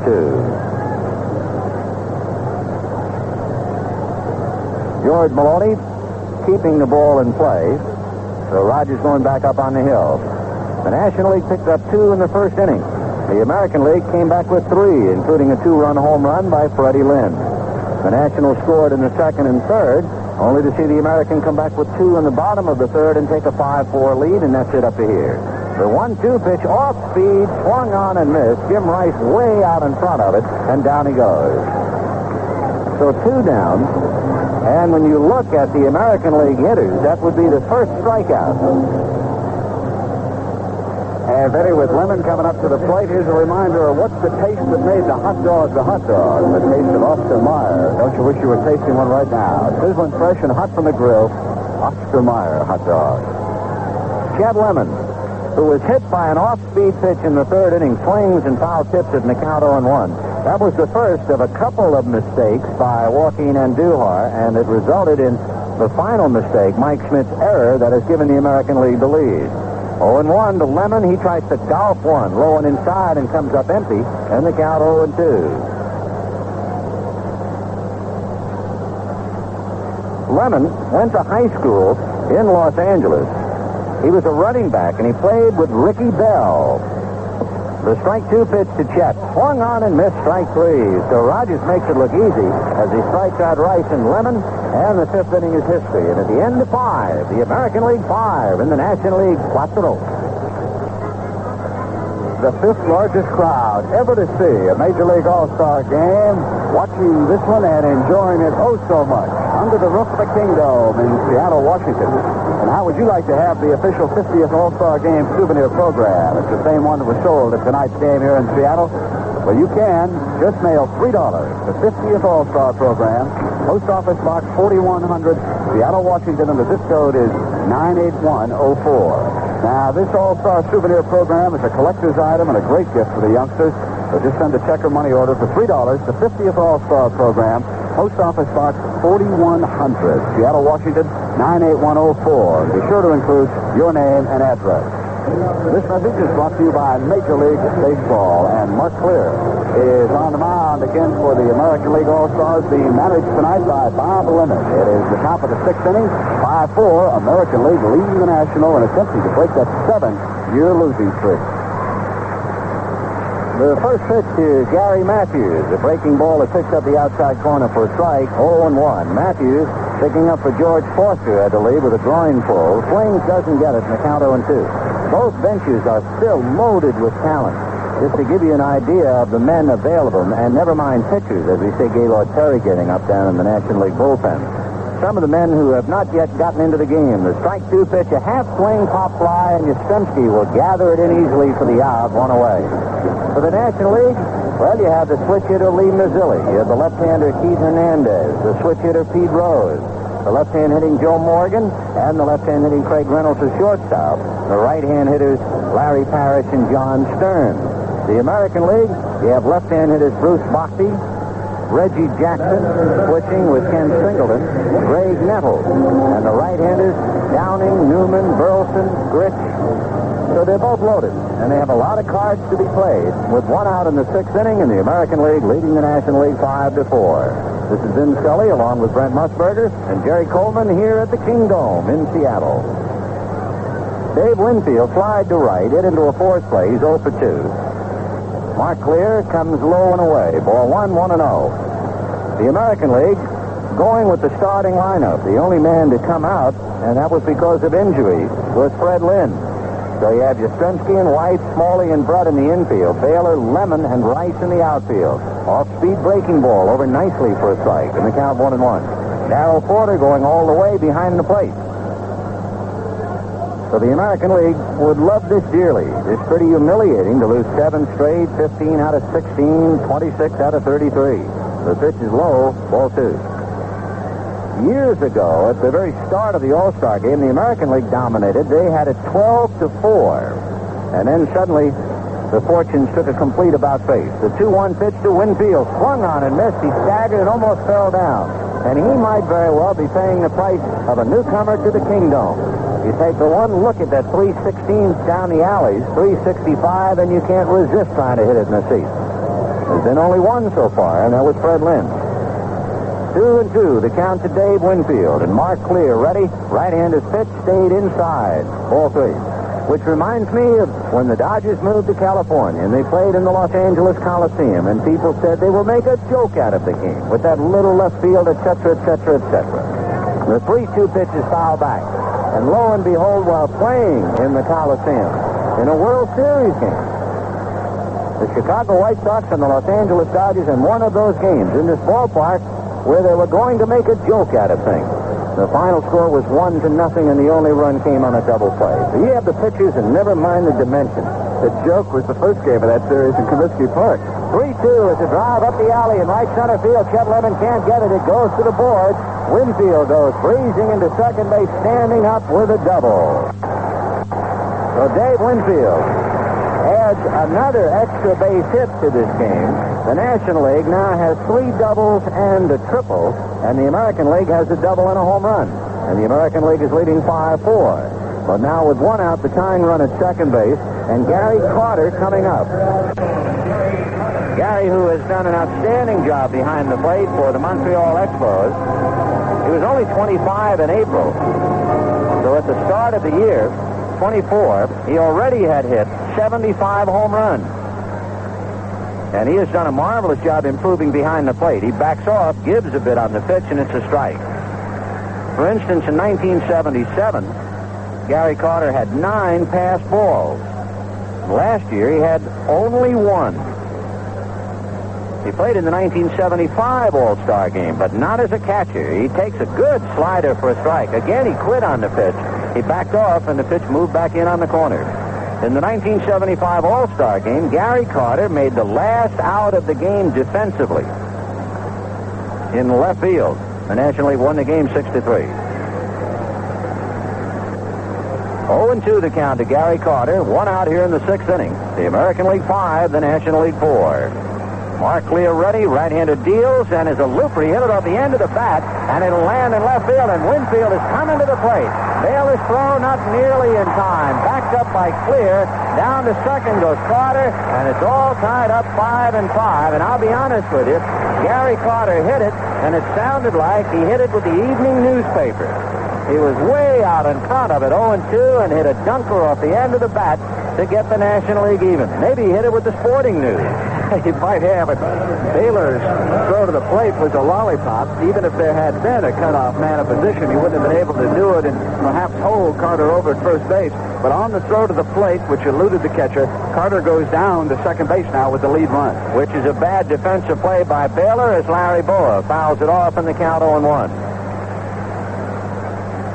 No balls and 1 strike. The count to Boa 5-5 in the 6th inning. So this is quite a scramble here between the National and the American, and it figures. Mark Clear out of the stretch. Another look back at Carter, and the pitch to Boa fouled away in the count 0-2. So Ryan allowed 3 runs. Stanley allowed a run, and now Clear a run.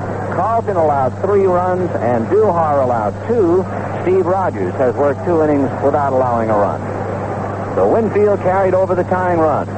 Now the strike 2 pitch to Boa. Larry looks, and it's outside, ball 1. Again, a reminder, he's the one who's so tough to strike out. Usually gets a piece of the ball. 1-2 to Larry Boa. Mark Clear giving up a double to Winfield that was well hit, and a single to Carter that was not. Big Mark ready in the 1-2 pitch to Boa. He takes a slider low and inside, ball 2. 2-2. Boa is a good threat to bunt, but not with 2 strikes. And on deck, Pete Rose to bat for Steve Rogers. Pistol Pete. 13 All-Star games, and he's on deck. Now the 2-2 pitch on the way. Boa takes ball 3. 3-2. Rose has already played 4 positions in All-Star games. Second and third, left and right. But he was nosed out in his attempt to play 5 positions by Steve Garvey.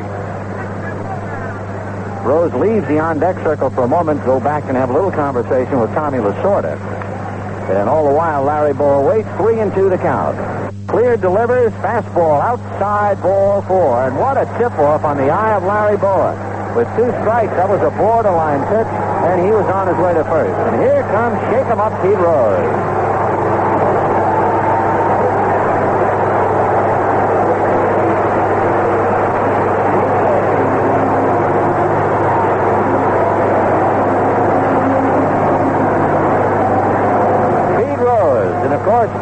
He will be forever remembered for last year's 44-game hitting streak. 17th year in the big league. Picked up his 3,000th base hit, ironically enough, against the man he is hitting for, Steve Rogers, and he takes a strike. He needs 20 singles, and he's a cinch to get it. to tie Honus Wagner for the most singles in a career. A Hall of Famer for sure. He's hit 313 times in the last 14 years. He takes low, 1 ball and 1 strike. He doesn't like to walk. He's had over 600 at-bats 11 straight years. And he tied Ty Cobb with over 200 hits 9 times. In fact, you could just go on about Pete Rose. The 1-1 pitch to Pete, low and inside, ball 2, 2-1. The Rookie of the Year in 63. The National League Most Valuable Player in 73. The World Series Most Valuable Player in 75. Charlie Hustle, Pete Rose. 2 on, 1 out, 6th inning, a 5-5 tie. And Mark Clear delivers, and Rose hits a ground ball down to Frank White. He goes to Smalley. They give one. Over to Yastrzemski, double play.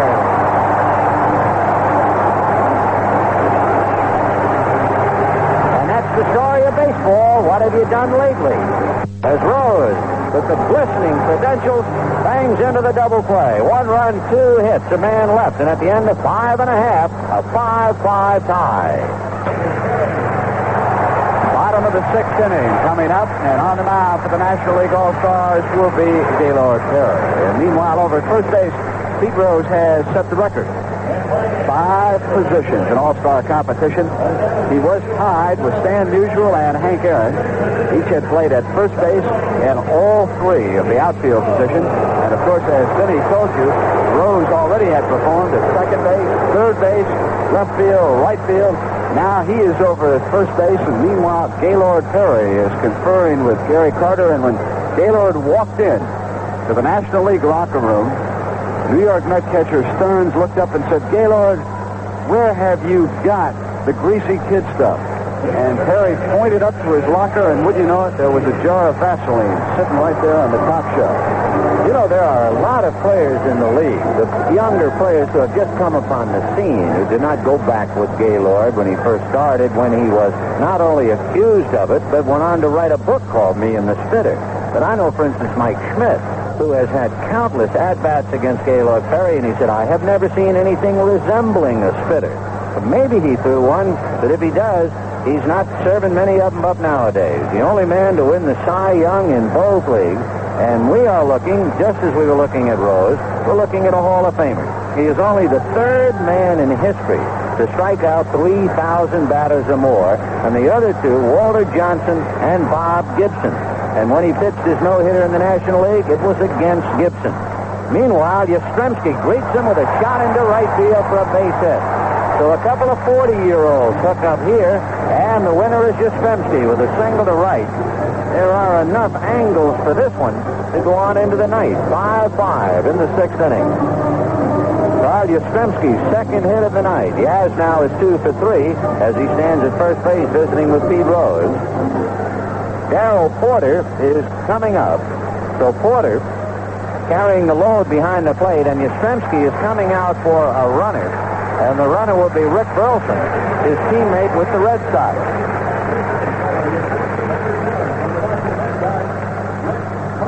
So the great Yastrzemski gives way and gets a round of applause from the crowds and handshakes from his all-star teammates in the dugout. And Burleson, representing a go-ahead run, takes over at first base. Burleson is a base-stealing threat. And especially now with Darrell Porter up there, we'll see if they even play bunt. Porter, the left-hand hitter, flied to left and grounded to third. It was thrown away by Mike Schmidt. And he was not having any success on fastballs. So we'll see now with a slightly open stance what he does with Gaylord Perry, the sinker baller. Gaylord out of a stretch. Right-handed relieves off speed, and it's in there for a strike, 0-1. Perry, needless to say, does not throw as hard as he used to. But just as his hard sinker was so effective, now his off-speed pitch, he'll give you that big rainbow curveball when you're looking for something fast. The strike 1 pitch on the way is a drive into right center field. Winfield coming, but it's going to go to the wall. And on his way to third is Burleson. They're going to send him home, and then they jam on the brakes as Lopes fires into Pete Rose. At Corrales, who had left the coaching box to get a good angle, was halfway between third and home and stopped him. And, of course, there was no reason in the world to send him in with nobody out. So Darrell Porter doubles up the alley. Burleson, the runner for Yastrzemski, is at third. And in a 5-5 tie, the American League is very much in business. Frank White is due up, and he has been called away. Although we cannot see into the American League dugout, White evidently is coming out for a pinch hitter. White hitting 265 is going to give way, and by the roar of the crowd, you know, it's a local boy, Bruce Foxy of Seattle, and he'll get a standing ovation. So Bruce Foxy, hitting 326 for Seattle this year, will be coming up as a pinch hitter. Gary Carter and Gaylord Perry have a little huddle. First base open, and then you have Mark Clear. But now that they are dipping in to use Foxy, they have already used Cooper and Kemp. They still have, among others, Reggie Jackson, Bobby Gritt, Ken Singleton, Greg Nettle, Jeff Newman, and Brian Downing. So Bhakti, the left-hand hitter, coming up to hit for Frank White.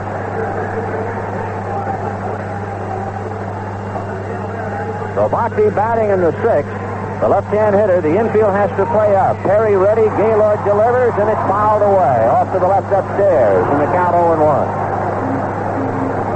Bruce Bhakti, the sentimental favorite, he got a tremendous ovation at the start of the proceedings, and now comes up as a pinch hitter in a great moment in the game. Last year, Bhakti hit 11 home runs. 8 of the 11 were hit right here in the Kingdom.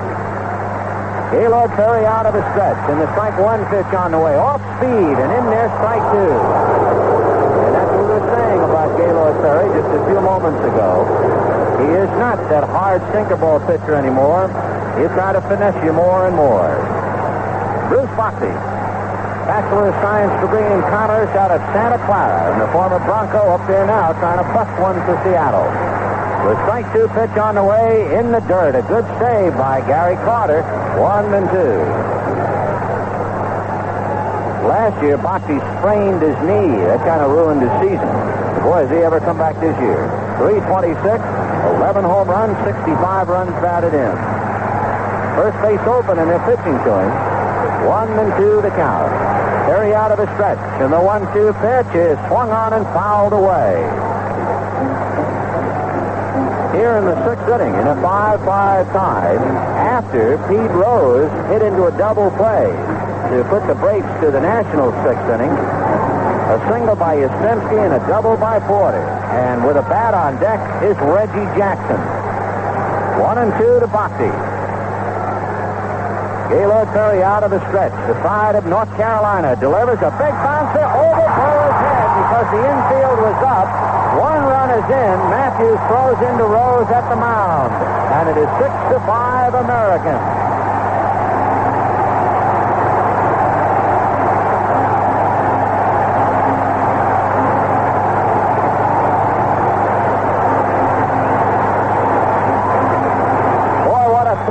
Must be for Bruce Bhakti of Seattle to come up with a key hit in Seattle's Kingdom to put the American League out in front.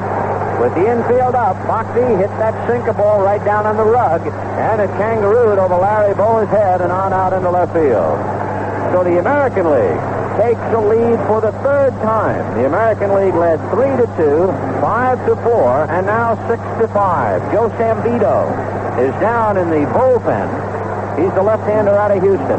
And Reggie Jackson will be coming up for the Yankees. Tommy Lasorda goes out to talk to Gaylord, who gave up the single to Yastrzemski, the double to Porter, the single to Bhakti. And we'll see now whether Tommy will go with the veteran, or since he has so many pitchers available, he'll make a move and go to the pen. Then he also down there alongside Sambito is Lacoste, of course, of the Cincinnati Reds. He has been up and throwing a couple of times. Lasorda's still huddling. Now the umpires are coming out. Gives me an opportunity to remind everyone, what does an Oscar Mayer hot dog have that no other hot dot has? Diggity.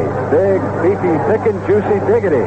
Hot dog wouldn't be an Oscar Mayer hot dog without it right now. And a lot of the fans here in Seattle are saying hot diggity over Bruce Bhakti. Pinch hit single to put the American League ahead 6-5 here in the bottom of the sixth inning. And Joe Sambito will replace Gaylord Perry right now for the National League. Sambito one of the chief reasons why Houston enjoyed such a spectacular first half in the National League's Western Division. Sambito was in 36 games. He saved 11 of them.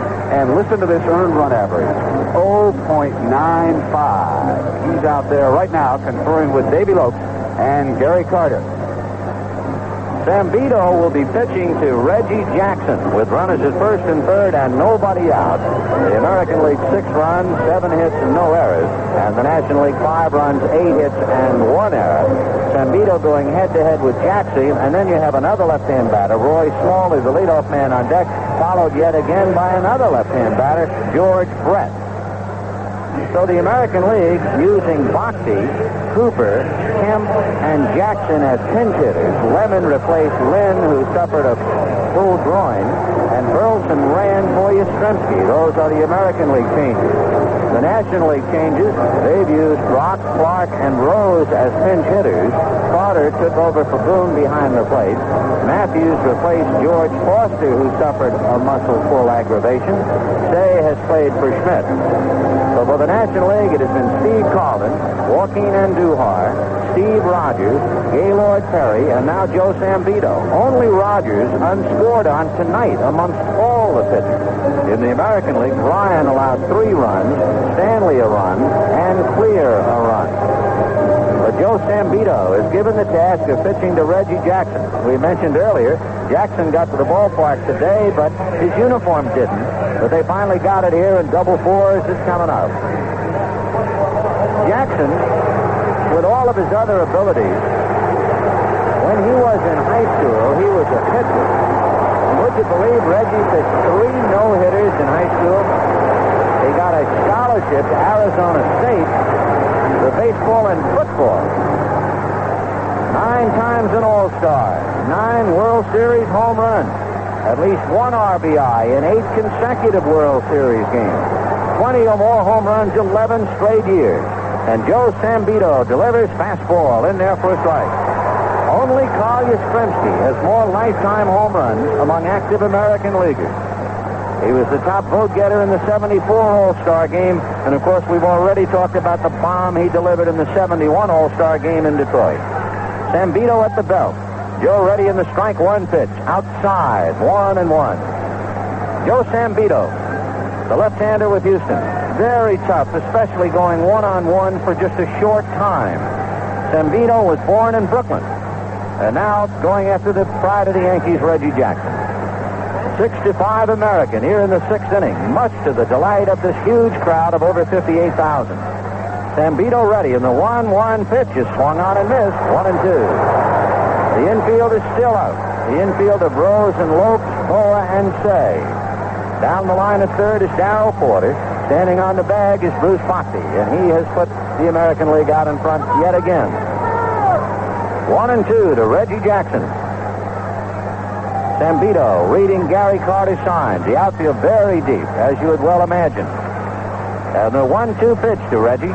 Sambito kicks, delivers, and almost threw it away. A great save by Gary Carter, or he wild pitches another run over. So Carter, reacting quickly, the only way he could have caught it was the fact it was on his glove side. Had that been inside, I don't think he could have gotten across his body to handle it. 2-2 the count. Sambito, against right-handers, would try to keep the ball away as a fastball, sinker, and slider. Usually during the course of the regular season, he throws a lot of strikes. Jackson waiting 2-2. Sambito at the belt, checks the runners, left-hander delivers, and it's fouled away by Reggie upstairs and off to the left. You couldn't ask for more. The All-Stars are glistening under the roof of the Kingdome. National at 2-0, American 3-2. The National 4-3, the American 5-4. And now the American leading again 6-5. We're in the bottom of the 6th. Nobody out. Reggie Jackson batting with Darrell Porter at third and Bruce Boxey at first. Sambito ready. A look at the runners. The young left-hander side on it. Fastball foul back. So it's still 2-2. 3 times Reggie has led the American League in slugging percentage. Show you what kind of a football talent he was. He was clocked at the 109.7 and 3 no-hitters in high school. He's yet another incredible athlete. 2-2 to Reggie Jackson. Sambito ready, checks the runners. The left-hander at the belt, and the 2-2 pitch to Jackson, swung on and fouled away. Spinning out of Gary Carter's mitt, so it's still 2-2. So the boy from Brooklyn gets a chance to pitch to the Yankees' Reggie Jackson in Seattle's Kingdome while he's wearing the uniform of the Houston Astros. And so it goes in the life of a ball player.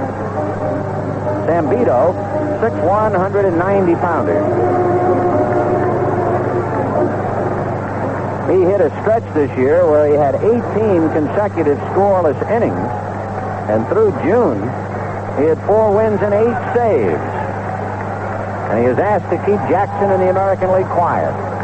The 2-2 pitch to Reggie is taken high, ball 3. Now we'll see about Bob Lemon and what he decides to do with Bruce Foxy at first base. With a full count and nobody out. Will he have Foxy going? One thing. On 3-2, you make Rose hold the bag, which means you open up the whole right side of the infield. That's why that 2-2 pitch was so important. So Sambito puts a little extra heat on himself, 3-2.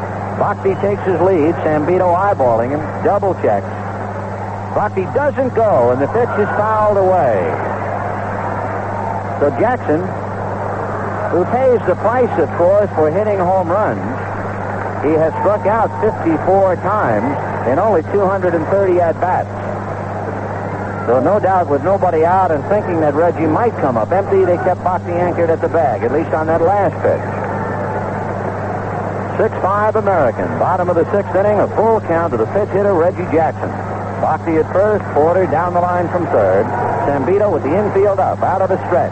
Looks at Boxy. He doesn't go, and the pitch has hit the lope. He's going to the plate to Carter, and they've got Porter hung up. Carter throws to Sayer, tags him out, turns now and can't throw to second. There isn't anybody covering, and there's a big play. Vinny, Gary Carter alertly dashed to cover third base, and Ron Say was unaware that Carter had gone in behind him. They could have had Boxy out at third base to complete that double play. Boxy alertly coming over to third base when Porter was hung up in the rundown. But because of the crowd noise here in the Kingdome, and because Say had not played that often with Gary Carter, he did not pick him up going into third base. He then looked down at second base, and no one was covering second, and so Reggie Jackson went in easily now, and the American League has runners on second and third. But the National League should have had a double play in that situation. Say to Carter, they should have been able to get Boxy, and now we're going to have an intentional pass.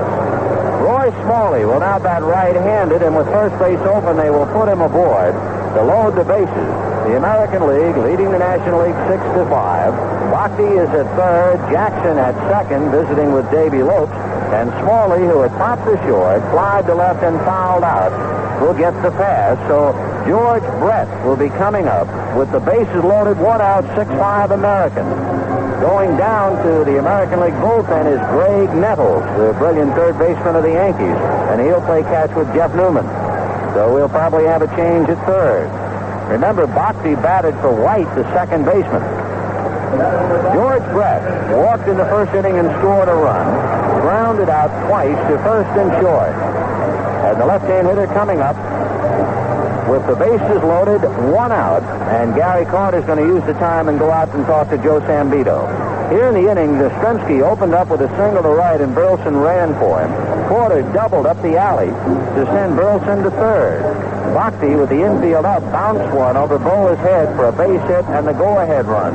And as Jackson hit the Lopes, they had the rundown with Carter and Say to get Porter. But, of course, Jackson taking second. Boxy is at third, so they walk Smalley intentionally. Brett with Baylor on deck. Sambito out of the stretch. The left-hander with the bases loaded. The infield is back, and the pitch is on the outside corner for a strike. Rose stays up in front of his runner, but Lopes and Boa, along with Say, are all back. The outfield is deep, although Matthews, with the left-hand hitter, has come up a couple of steps in left field to get off a throw should he have to handle a base hit. No balls and 1 strike to George Brett. 6th inning, 6-5 American League. Sambito ready, fastball, low and away. 1 ball and 1 strike.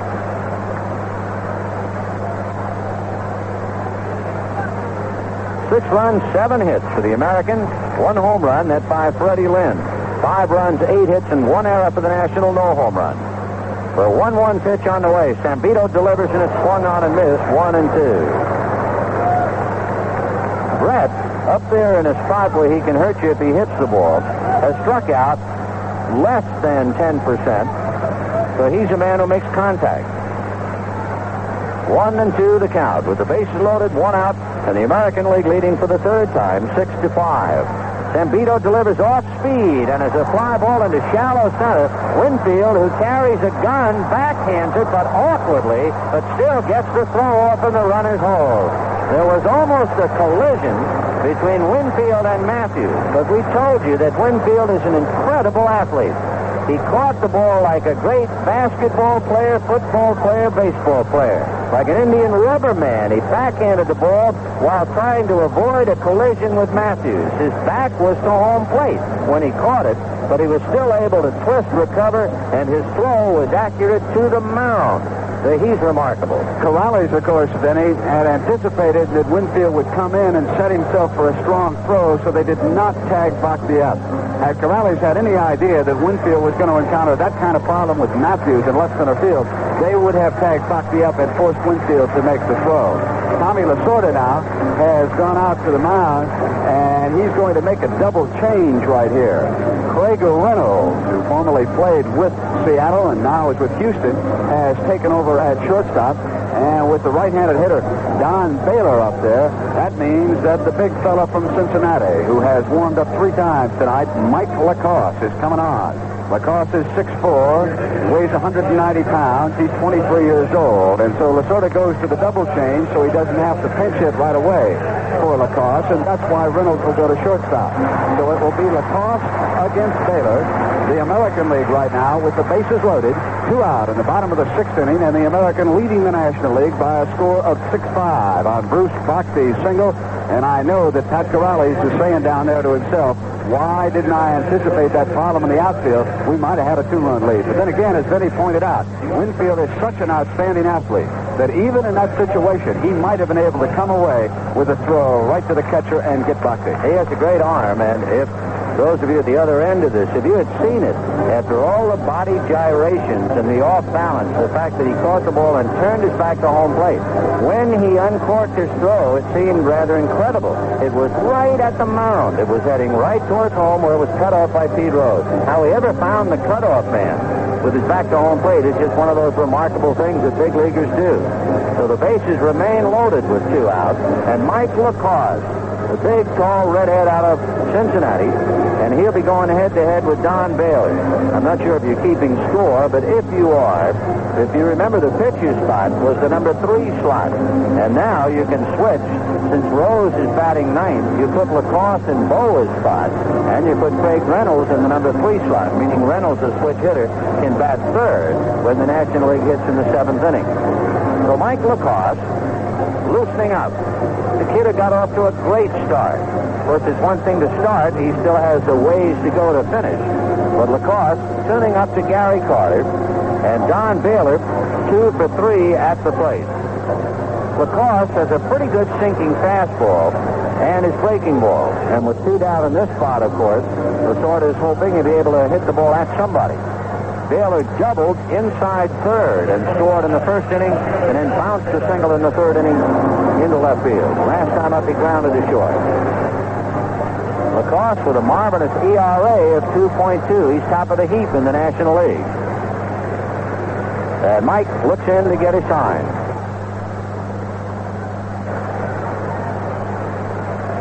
Lacoste had relieved twice this year for Cincinnati, that's all. And it is particularly difficult not only to relieve, but to relieve in this kind of a spot. It's one thing to relieve at the start of an inning. But Lacoste now comes in with the bases loaded 2 out, and the American League leading 6-5.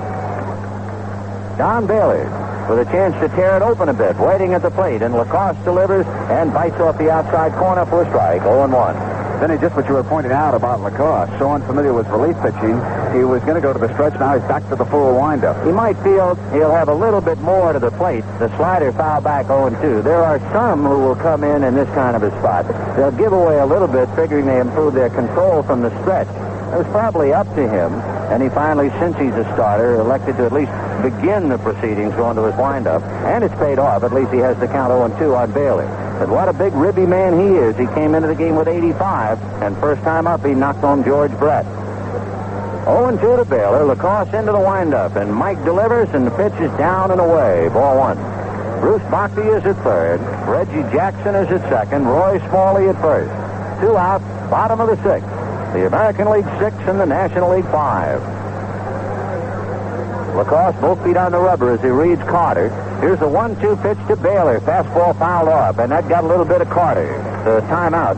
Joe Licio comes out of the National League dugout, but the trainer then sees there's no reason to continue the journey. Carter got a little something in the right eye. 1-2 the count to Don Baylor. Baylor hitting .299 for California. 23 home runs and leading the league with 85 runs batted in. Lacoste reading Carter, goes to the windup, and the 1-2 pitch is low and away, ball 2. Baylor is remarkable when you realize he's another fella who doesn't strike out. Less than 10%. And that's something when you have 23 home runs and 85 ribbies. You figure you'd have to pay more of a price. 2-2 to Don Baylor. Right foot deep on that back line, so he's looking for something hard. And the 2-2 pitch coming up. Fastball hit to the left of Reynolds, but he has it underhand to Lurt, and they get the force on Smalley. So with all of the maneuvering, the American League picks up 1 run on 3 hits and a walk, and they leave 3. And at the end of 6, the Americans 6 and the Nationals 5. Came here expecting a home run derby, and instead it has been ground balls that have bounced over the heads of infielders that have made the difference. It is 6-5 right now. The American League leading the National on the strength of Bruce Bockley's pinch hit single, and the young Seattle first baseman has now taken over in the field for the American League. And what's the biggest thing in hot dogs since baseball? The big one from Oscar Mayer. It's the quarter-pound hot dog with the great big and beefy taste. Hot diggity dog, Oscar Mayer. So Bockley is at first. Bobby Grich of the California Angels is at second base. Rick Burleson of Boston, who went in to run, stays in the game as shortstop. Greg Nettles of the New York Yankees takes over at third base. Jim Kern of the Texas Rangers is on the mound. Brian Downing of the Angels now behind the plate. Reggie Jackson of the New York Yankees has gone to right field. Chet Lemon of the White Sox stays in center field. And Jim Rice of the Red Sox, I believe, has moved over to left field. And in about 30 minutes, Vin Scully should be finished with his lineup and his scorecard, and he can get back to the play-by-play. Because Joe Morgan is coming up for the National League. This is indeed Bob Lemon's last game ever as a manager. He has just left us some changes to remember. Thanks a lot, Lemon. So Joe Morgan will be hitting for Davey Loth to open up matters in the 7th inning, 6-5 American. And the power man, Jim Kern, whistles a fastball in there for a strike. When Kern went to Texas, they said, "How are you going to throw hard? It's so hot down there." And he said, "Do bones sweat?" Well, Kern is 6'5", only 200 pounds, and his bones have been sweating, but he's been doing a great job as he hurries another one in there. And the count 0-2. There is no finesse here. You dig in and you hope.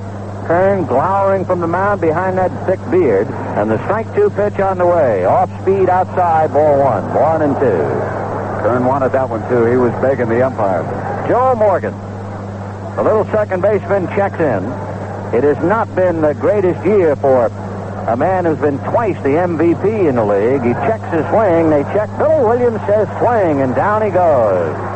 So George Maloney asks for help, and the third base umpire of the National League calls Joe Morgan out. 1 away, and a strikeout for Jim Kern. That'll bring up Dave Parker, and then Craig Reynolds, the shortstop. So the American League with Bockley and Grich, Burleson and Nettles, Rice, Lemon, and Jackson in the outfield, Brian Downing behind the plate, and Jim Kern on the hill. And the American leading 6-5 in the 7th. Dave Parker struck out in the first inning, had a scoring fly ball in the second, and fly to center in the 5th. Kern looks into Brian Downing. Downing behind the plate, leading the American League in hitting. Parker hits it off Kern's glove, dribbling over towards Grich. Bare hand pickup, off balance throw, no good.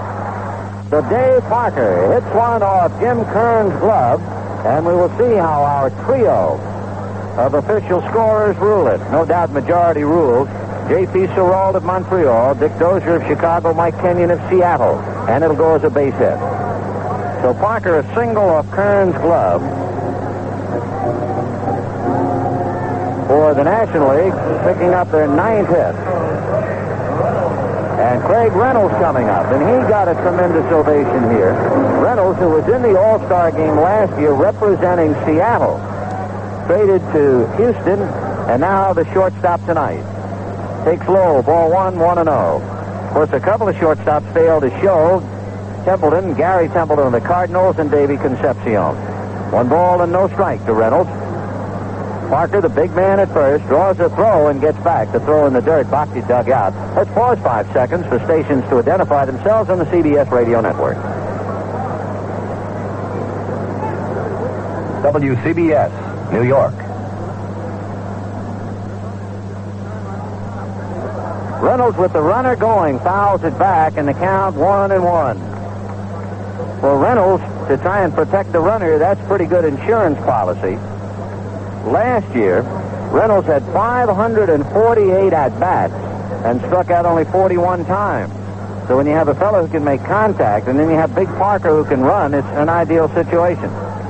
Originally, and ironically, Reynolds signed as an outfielder in the Pirate organization. The 1-1 pitch, Reynolds pokes it foul down the left field line, peeling off into the lower deck in the count 1-2. So here he is now trying to protect a Pirate outfielder, Dave Parker, at first base. Reynolds paid some prices along the way. He had knee surgery in 1972. In the American League 2 years ago, he was the 3rd toughest man in the league to strike out, and he's up against a power pitcher. The 1-2 pitch to Reynolds. Kern thinks better of it and backs off the rubber.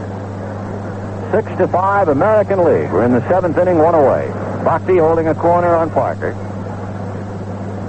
Kern reading Downing. Now Jim ready. Parker goes, and the pitch is hit towards the hole at short, plugging it up as Nettles to get the out at first, and Parker going to second. Reynolds had to fight that pitch, but he made contact. And even though Burleson had broken to cover, it was not hit hard enough, and Nettles could move over and plug it up. So the tying run is at second base with 2 outs, and Ron Say from Tacoma coming up. A lot of his friends and fans from that area are here in the Kingdom tonight, too, Benny. He got a big round of applause when he was introduced, and here it is again. And this could be right down Say's alley. He's a good fastball hitter if he can pick out the spot here. And, of course, as Benny told you, that's what Kern brings. Ron Say had the greatest day I have ever seen a hitter have. I'll tell you why if we have a chance. He swings and doesn't get it. 2 years ago, no, make it 3 years ago, in a doubleheader against Cincinnati, he had 9 at-bats in the doubleheader. He not only had 6 line drive base hits, but the 3 times he made out, he hit bullets. I mean, he had 9 solid shots in 9 at-bats. I've never seen anybody hit the ball that hard for that amount of time. 1-1 the count to Ronnie, with 2 down in the 7th inning, 6-5 American. He's had as many as 8 RBIs in a game. He did that in 1974. And, of course, in 1977, he had one of the greatest months in the history of baseball. Kern delivers. Say takes high, ball 2. He hit .425 in the month of April that year with 29 runs batted in 1 month. This is his 6th consecutive All-Star team. And he's had 20 or more home runs for 4 straight years. So Ron Say trying to get the ball club even. The 2-1 pitch to Say is swung on and missed, 2-2. Say this year comes in hitting .268. 17 home runs, 45 runs batted in. Striking out, however, about 25% of the time, so they have to watch him here. Against Kern, 2-2. Parker at second base. Kern out of a stretch. Jim ready, and the pitch to Say is inside. Ball 3. On deck is Gary Matthews. Mike Schmidt started at third base. Mike had a double and a triple. He was charged with a throwing error, which gave the American League a 5-4 lead. They're now leading 6-5. Say waiting, Kern ready, and the 3-2 pitch to Ron Say. Kern delivers, and it's fouled away. Fastball down and away, but it was a borderline pitch, and Say couldn't guess on it. He had to go after it. 2 down in the 7th. 6 runs, 7 hits for the American. 5 runs, 9 hits, and an error for the Nationals. Ron Say with Gary Matthews on deck. Vin Scully along with Brent Musburger and Jerry Coleman from the Kingdome in Seattle. Now Kern ready. Big right-hander comes back 3-2, and it's hit off the hands to third. Gold Glove Greg Nettles throws him out, and that's that. No runs, an infield single to Parker, and they leave Dave at second base. And at the end of 6 1/2, the American League 6 and the National League 5. All right, Mike LaCour is ready to go to work, and he'll be pitching to Jim Rice, then to Chet Lemon, and Rick Burleson. And Lacoste, the right-hander, delivers, and there's a high pop fly back at first. Tough play. Morgan out, Parker in, and Parker lost it. And it dropped for a base hit into second base, and now on his way to third. The throw, they got him at third base. Do you know, it is almost eerie to hear about things before a game and then have it come to pass. Now, one of the things Tommy Fitzgerald and Bobby Valentine, who played for the Dodgers and now with Seattle, and they told me, you will not believe it, but they said there is a Bermuda Triangle here in the Kingdome, and it is down the line. Well, it was just where that ball was hit, and he said if a ball goes there, guaranteed it won't be caught. And Morgan went out, Parker came in, and they both lost it, and once again, local knowledge helped, except Rice tried to take advantage of it, and they got him at third. So one away, and Chet Lemon takes ball one. So this is a tough ballpark indeed. Right now, a Frisbee retrieved by Dave Winfield. When Parker took his eye off that fly ball to check where Morgan was standing, he could not pick it up again in that triangle, and that's what happens in that spot out there, Benny. When athletes look to see where their teammates are, if you take your eye off the ball here or down in Houston, chances are you're going to have trouble picking it back up again. You must keep your eye on a fly ball hit underneath the roof because the surface underneath is white. Lemon swings, doesn't get it, 1-1. But again, the point that Fitzgerald and Valentine were making was not taking your eye, the fact that you will not see the ball in that area. And apparently, they drew blanks. 1-1, the count to Lemon with one out in the 7th inning, 6-5 American League. Mike Lacoste into the windup, and the 1-1 pitch swung on and missed. Lemon had a good rip at it. He didn't get cheated in the count 1-2. So far, the pitchers of record would be Gaylord Perry to lose and Mark Clear to win. So we're in the 7th inning, 6-5 American League. Lemon picking up for Freddie Lynn, who homered in the first inning, has been hit by a pitch and struck out, and he fouls it away. Lemon was hit by a changeup from Joaquin Andujar with 2 outs. And after the change hit him, then Yastrzemski singled. Porter hit the ground ball that Mike Smith threw away. The American League scored twice to take a lead. That was then 5-4. They come back to lead again 6-5. Lacoste ready in the 1-2 pitch is swung on and fouled away. And Lemon had to fight off a fastball inside. It's a good thing he made contact. That thing would have punched a hole in him. Chet has come a long way, considering the fact that he was a third baseman, moved to the outfield, and now one of the established stars in the American League. He set 2 American League defensive records a couple of years ago. He was injured last year and still hit over 300. Here's the 1-2 pitch, and Lemon fouls it away. Chet, good running speed and a fine arm. In fact, the 2 defensive records had to do with most chances and most putouts. But what made it interesting, the records had stood up for over 30 years until he broke them. So a Lemon he is, but anything but. And the 1-2 pitch to Chet swung on, a chopper to third. Say gloves, goes across to Pete Rose in time for the out. So despite the lost fly ball double, there are 2 down here in the 7th inning. And Rick Burleson coming up. And, of course, it was somewhat surprising that with no one out, Rice would gamble on going from second to third. Parker possesses a magnificent arm out there in right field, and I imagine that manager Bob Lemon would have gladly settled for a runner on second base. Should nobody out.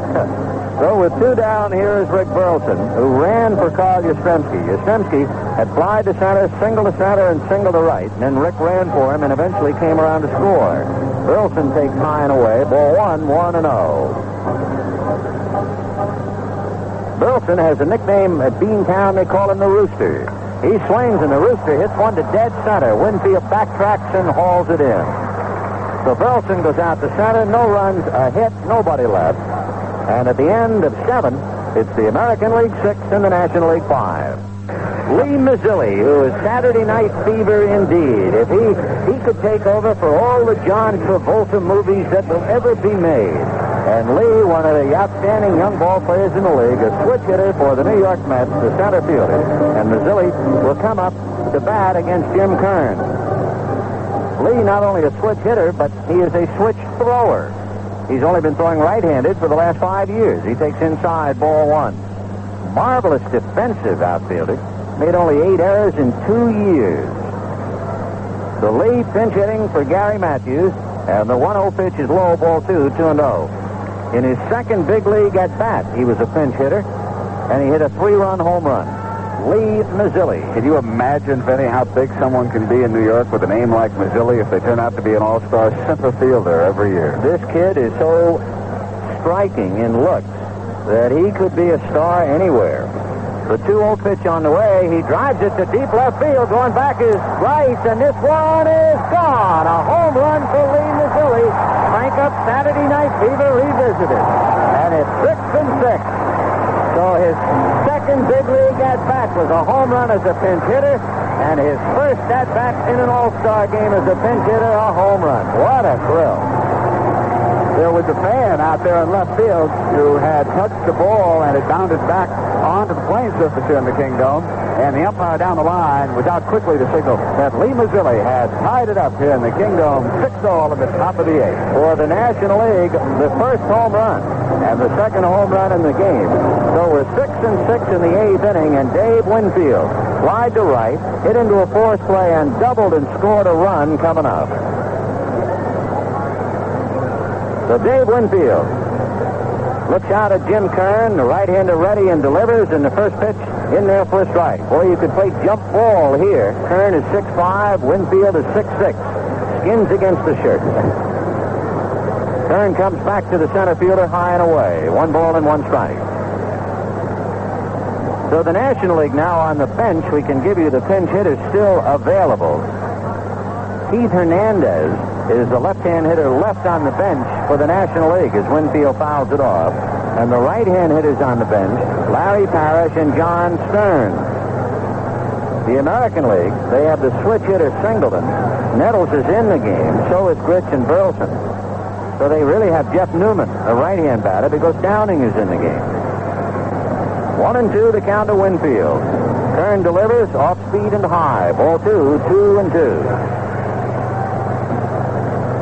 Jim Kern had allowed 1 home run this year. Winfield swings and misses, and down he goes.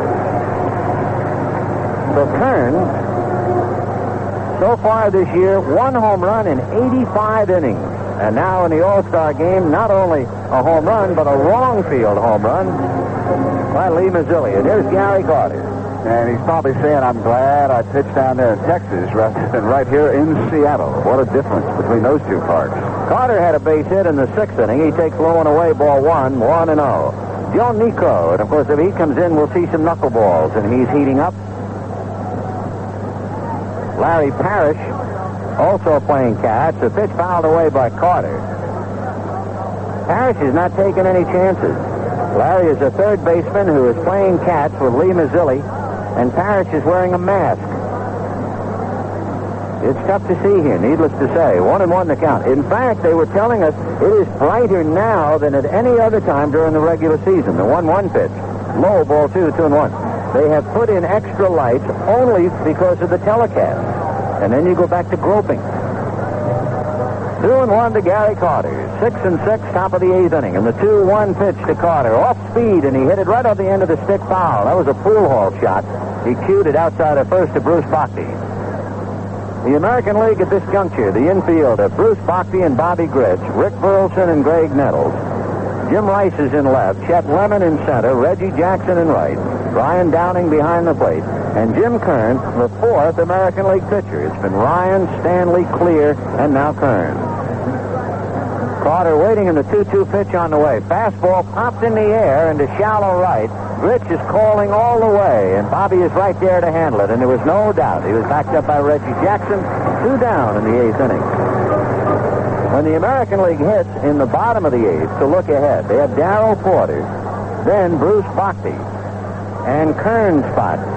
But, of course, Jackson hit in the 9th slot, and Reggie will be the third batter up in the bottom of the 8th.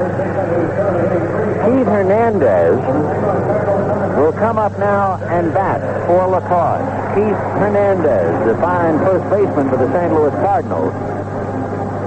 Keith should have been a relief pitcher. His father's a fireman in San Francisco. But he goes to the bag instead, and what a hitter. He's hitting .325. 7 home runs, 56 runs batted in. So Hernandez hitting for Lacoste, and Joe Niekro perhaps will be coming in. The pitch over for a strike. Niekro is warm, and so too is Bruce Sutter, who has walked down to the dugout. So Hernandez waiting. And the pitch to Keith in there for a strike, 0-2. The one thing, Niekro with a knuckleball and Sutter with that split-fingered fastball that has driven the National League to distraction. We'll see what he can do against the best in the American. 0-2 to Hernandez. 2 down, and the pitch to Keith high, ball 1. Pete Rose, hitting in the 9th slot, is on deck. And, of course, you can imagine how much Pete wants an extra at-bat. He put the brakes to what appeared to be a promising inning when he hit into a double play in the 6th. Hernandez swings and misses. Down he goes. Hearn is still out on the mound, fussing at himself over the home run by Mazzilli, and they told him that was the 3rd out. That's enough, but he's still thinking back. 1 run, 1 hit, and at the end of 7.5, the National 6, the American 6. And here indeed is Bruce Sutter of the Chicago Cubs on the mound. He will take over with the score tied at 6 in the bottom of the 8th inning. And as Vinny told you, that split finger fastball that he throws is one of the most lethal pitchers in all of baseball. Brian Downing will start it off in the bottom of the 8th. Lee Mazzilli, who had the pinch hit home run to tie things up, is in center field. And Dave Winfield moves over to left. Bruce Sutter eyeballing Brian Downing, the top hitter in the American League, in an open stance, and the first pitch on the outside corner for a strike.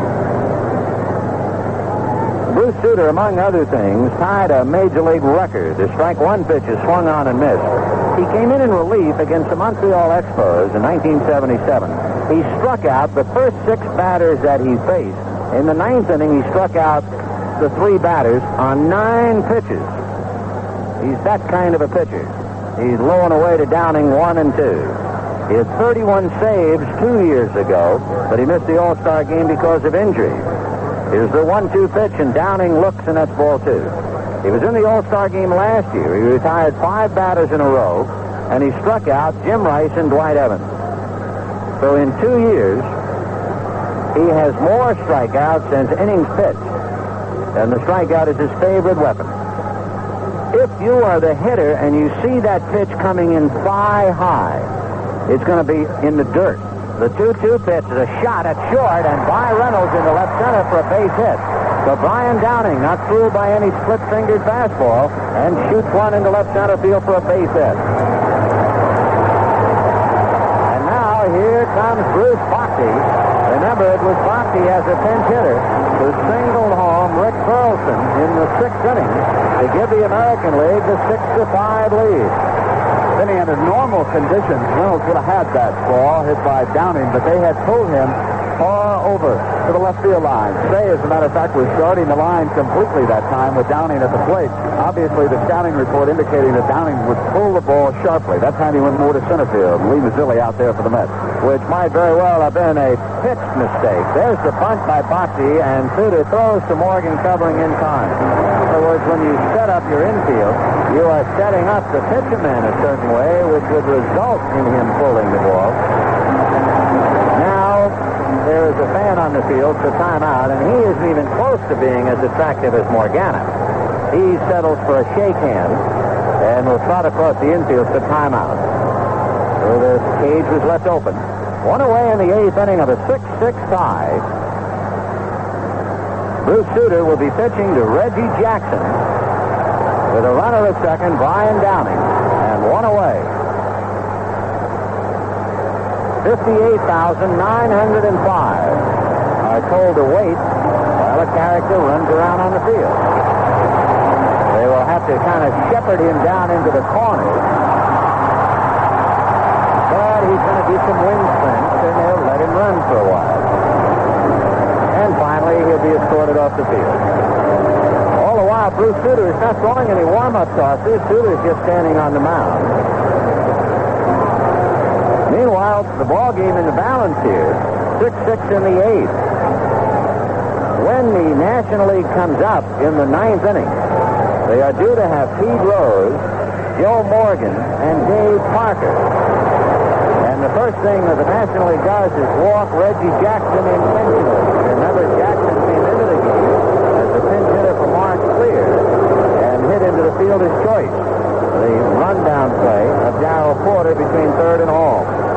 So Jackson gets the intentional walk to put first and second with one out.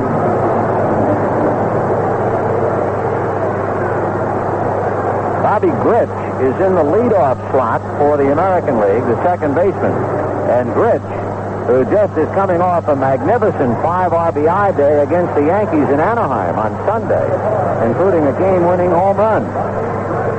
Grich hit his home run to beat Ron Guidry after the Yankees had themselves a 4-0 lead. In fact, the Angels had the greatest three-game series in their history at home against the Yankees, sweeping the Yankees and spotting Tommy John a 6-0 lead and Ron Guidry a 4-0 lead and still coming back to beat them.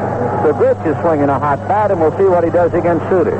Bruce delivers, and that split finger is over for a strike. A check swing by Grich, and the count 0-1. Bobby hitting .310 for the regular year, and of course he was plagued with a bad back. He had back surgery. In fact, he even took himself out of the lineup. He was so disconsolate at one time. He swings and doesn't get it 0-2. In August of last year, he had made a couple of critical errors against the Boston Red Sox, and he said, "Take me out, I'm killing the ball club." But he's a fellow who's been on 4 All-Star teams, at 4 Gold Gloves, and it's great to see him come back. 0-2 the count to Bobby Grich. Suter out of a stretch, and the strike 2 pitch is waved at and missed, and that split-fingered fastball just wrapped him up. 2 down, and now coming up will be Greg Nettles. Nettles finishing up for Brett. With 2 on, 2 out in the 8th inning of a 6-6 tie. The National League using 7 pitchers: Carlton, Andujar, Rogers, Perry, Sambito, Lacoste, and Suter. Suter ready, and Bruce delivers. And the first one high, ball 1. Ryan, Stanley, Clear, and Kern for the Americans. Greg Nettles swings, doesn't get the next one. 1-1 the count to Puff, as they call him. Greg Nettles. Nettles, a magician at third, 2 straight Gold Gloves, and of course last year in the World Series he showed the world. That 20 or more home runs, 6 straight years, and 8 of the last 9. The 1-1 pitch in there for a strike. He has played in over 150 games, 9 consecutive years.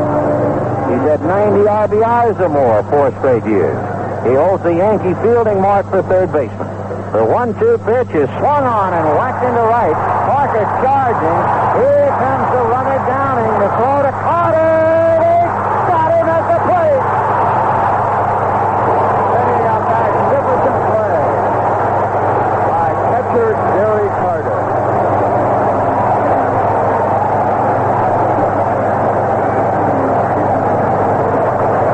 Parker's throw was right on the money, and Carter decoyed the man, standing back in the plate, and then came just at the right moment to catch that marvelous throw and put the tag on the runner. What a play. Dave Parker is one of the more incredible outfielders in the National League, and the world knows now about that shotgun, and at the end of 8, it's a 6-6 tie. Now it's the 9th inning, and Pete Rose will start it off against Jim Kern. The right-hander ready and delivers, and Pete takes a fastball low, ball 1. Rose came into the game as a pinch hitter for Steve Rogers, the man against whom he chalked up his 3,000th hit. And this time, hitting for Rogers, he hit into a double play. He fouls this back, and the count 1-1. That was in the 6th inning. The National League had a run over, and the bases were loaded. Then after that, first and second, and Rose hit into the double play. He takes inside. 2-1 the count to Pete Rose. In the 9th inning, a 6-6 tie. There has been one error And it's a big one. The 2-1 pitch. Rose off speed, hits it into left field, and it's falling, but Jim Rice is there to come on and catch it. So Jim Rice has made two good plays in the outfield. One going into right center, taking a hit away from Garvey, and this time he came up to catch one in left field. Joe Morgan will be the batter. He appeared as a pinch hitter and struck out. On the bench for the National League, Larry Parrish and John Stearns are the only men other than pitchers who have not been in the game. The pitch to Morgan, low, ball one. For the American League, Jeff Newman and Ken Singleton are the only players not to have gotten their feet wet yet. 1 ball and no strikes to Joe Morgan. He takes off speed and high. Ball 2, 2-0. Jim Kern. All of the pitchers tonight for the American League allowing a run. Morgan a big swing and a miss. Boy, did he let out on that one. Ryan allowed 3. Stanley, Clear, and Kern 1 apiece. And, of course, the run that Kern allowed, the wrong field home run by pinch hitter Lee Mazzilli. Dave Parker, who made the throw, on deck. Morgan holds up and the pitch low and inside, ball 3. 3 runs against Calden, 2 against Andujar, 1 against Perry. Now the 3-1 pitch to Little Joe, and that's high and outside, ball 4. So with 1 out, the National League not only has a base runner, but they have a man who could go, except there's a left-hand hitter coming up. And most of the time, the managers like to keep the first baseman anchored on the bag to open up the right side of the infield. So Dave Parker, who had a scoring fly ball and an infield single, and then made the throw to Gary Carter to snuff out a go-ahead run carried by Brian Downing. And Parker at the plate. Tommy John goes running down to the American League bullpen, and a balk is called on Jim Kern, called by a National League umpire, Lee Wire. And Kern immediately wants to find out why, but Wire, in no uncertain terms, moves his left foot. So evidently Kern had his left foot anchored on the rubber and moved it, and then did not continue in either direction, and the balk is called. So we'll see just how important that is now. Morgan at second with 1 out and Parker up there. On deck is Craig Reynolds, the shortstop. Parker deep in the box, closed stance, bend at the knees and waist, and Kern comes back to him, fastball, and it's up and in. Ball 1. 1-0. Benny Wire ruled that Kern had set his hands to go to the plate and then quickly made the move to first base after he had indicated that he was going home. No doubt about it. It was a box. Here's the 1-0 pitch on the way to Dave Parker, and Kern delivers low, ball 2. All started with that left foot in front of the rubber. As soon as he moved that left foot and then did not continue in that direction, the balk was called. Now they're going to walk and put Dave Parker aboard. So first and second with 1 out in the 9th inning. And Greg Reynolds, who formerly played here in Seattle, will be coming up. There's ball 3, another one yet to go.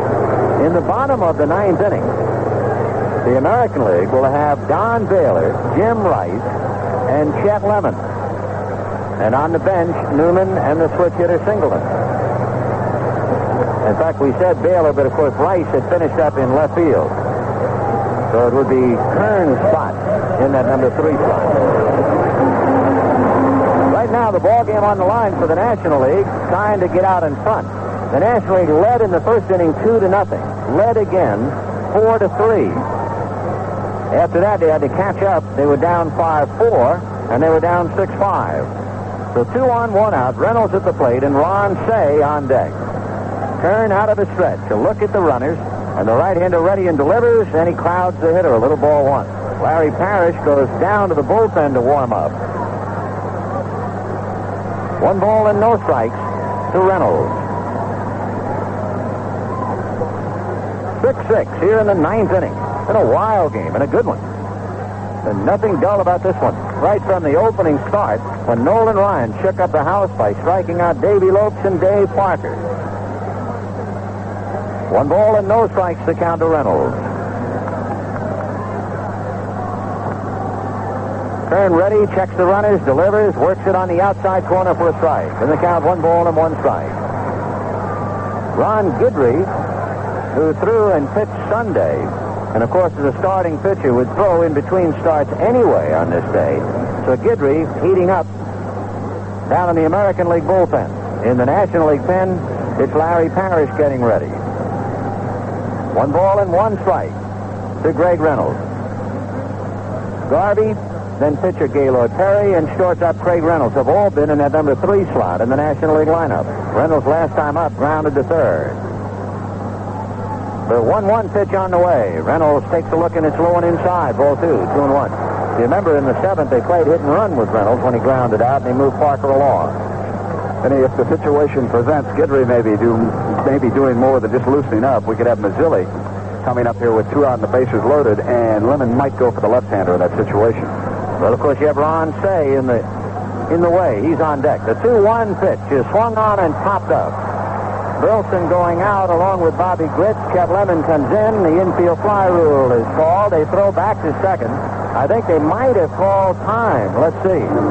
Billy Williams, the third base umpire, gesturing, I think that time had been called. It had been asked for and granted. Something came out of the stand.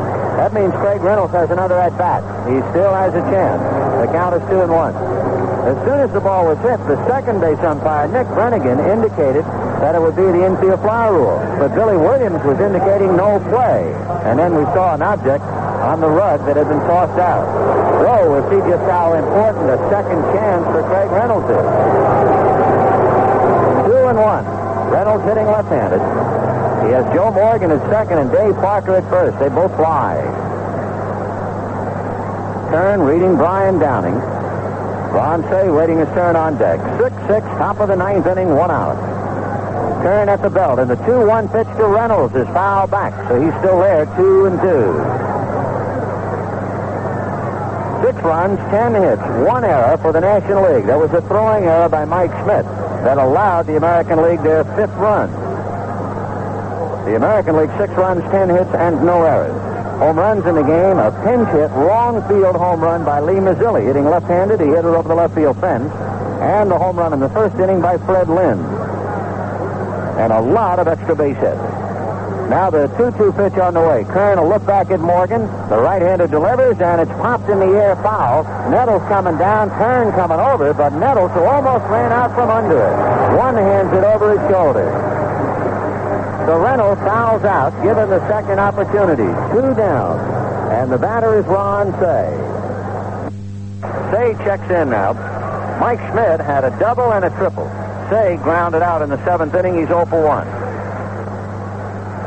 Ron in All-Star games has just 1 hit in 8 at-bats. Kern out of a stretch. A check of the runners. The pitch to Say turned him around. Almost hit him on the left shoulder. Ball 1. 1-0. Dave Parker standing at first with his throw to Gary Carter that snuffed out Brian Downing with the go-ahead and possible winning run in the bottom of the 8th inning. Joe Morgan is at second. 6-6, top of the 9th. The pitch to Say is swung on and fouled away. You could hear that loud thump up here. It hit the outside chest protector of George Maloney, the plate umpire. 1-1 to Ron Say. It has been a busy night for both clubs. Every now and then you see an All-Star game, and there are a lot of apologies after it about, sorry, kid, I couldn't work you in. But that has not been the case tonight. 1 ball and 1 strike. The count to Ron Say. Kern out of a stretch. Double-checking Morgan. Now the right-hander's 1-1. Fastball is fouled away off to the right upstairs. And the count 1-2. 58,905. Seeing the second All-Star game in history played indoors. This one completely different from the one in the Astrodome in Houston that wound up 1-0 National League. This one is 6-6 in the 9th. 2-2 is not a situation for Kern. He has it 1-2 on Say. And here comes a big pitch for him, and he's low with it. The one thing, of course, the National League would love would be to turn those runners loose, to get the count all the way where both Morgan and Parker can go under a full head of steam. But the strikeout pitcher, Jim Kern, zeroing in on Ron Say. 2 balls and 2 strikes. Lee Mazzilli on deck. Kern ready at the belt, and the 2-2 pitch is high, so at least the National League feels they have a little edge here. And, of course, it can be a big edge if a ball is not handled cleanly. So Jim Kern the power pitcher from Texas. Working on Ron Say, 3-2, 2 down. The run is going in the ninth, and the ball game all even 6-6. Kern ready, looks at Morgan. The runners go, and the pitch is high, ball 4, and the bases are loaded. Now we'll see what Bob Lemon does. He's slowly coming out, looking down at Guidry. Lee Mazzilli is on deck, and Lemon going out to talk to Jim Kern. Mazzilli entered the game batting in the 8th inning for Gary Matthews, hitting left-handed, and hit it over the left field wall. Now Lemon decides, I'll follow smoke with smoke. And Ron Guidry will be brought in to try and go head-to-head with Mazzilli, who, of course, will turn and bat right-handed. Vinny, it was interesting while you were watching the hitter say, I kept an eye on Mazzilli. Mazzilli must have had a hunch. He was down there swinging the bat right-handed. He'd moved around. He'd taken a look down the line to see who might be brought in. And, of course, as Vinny has told you, it was Mazzilli's pinch hit home run that tied up the game in the top of the 8th inning. Knotted up at 6-all right now.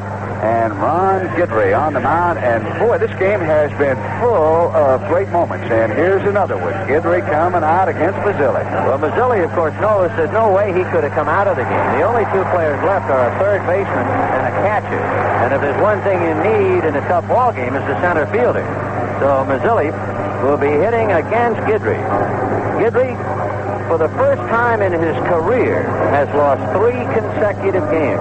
And the third one was in Anaheim Sunday when he was leading 4-0, and Bobby Grich just personally took him apart and beat him 5-4. It's interesting, too, that Bob Lemon was managing 2 or 3 hitters ahead that time, even though he had Jim Kern out there and Ron Say was due up, because in the back of his mind all along was the fact that if the National League did load the bases, he'd make Mazzilli turn around and hit the other way against Guidry. So maybe Gabe Paul and the Cleveland Indians have got something in mind when they're offering that managerial job to Bob Lemon. Ron Guidry has only relieved 3 times this year. But at that kind of a moment, there's no sense waiting. And as we mentioned, he pitched on Sunday, and all starting pitchers will pitch on the second day after a start. So since this would have been a day where he should have thrown anyway, why not bring him in and pitch to somebody? And that somebody is in capital letters, Lee Mazzilli, who had the pinch hit home run in the 8th inning. So Joe Morgan is at third. Dave Parker is at second.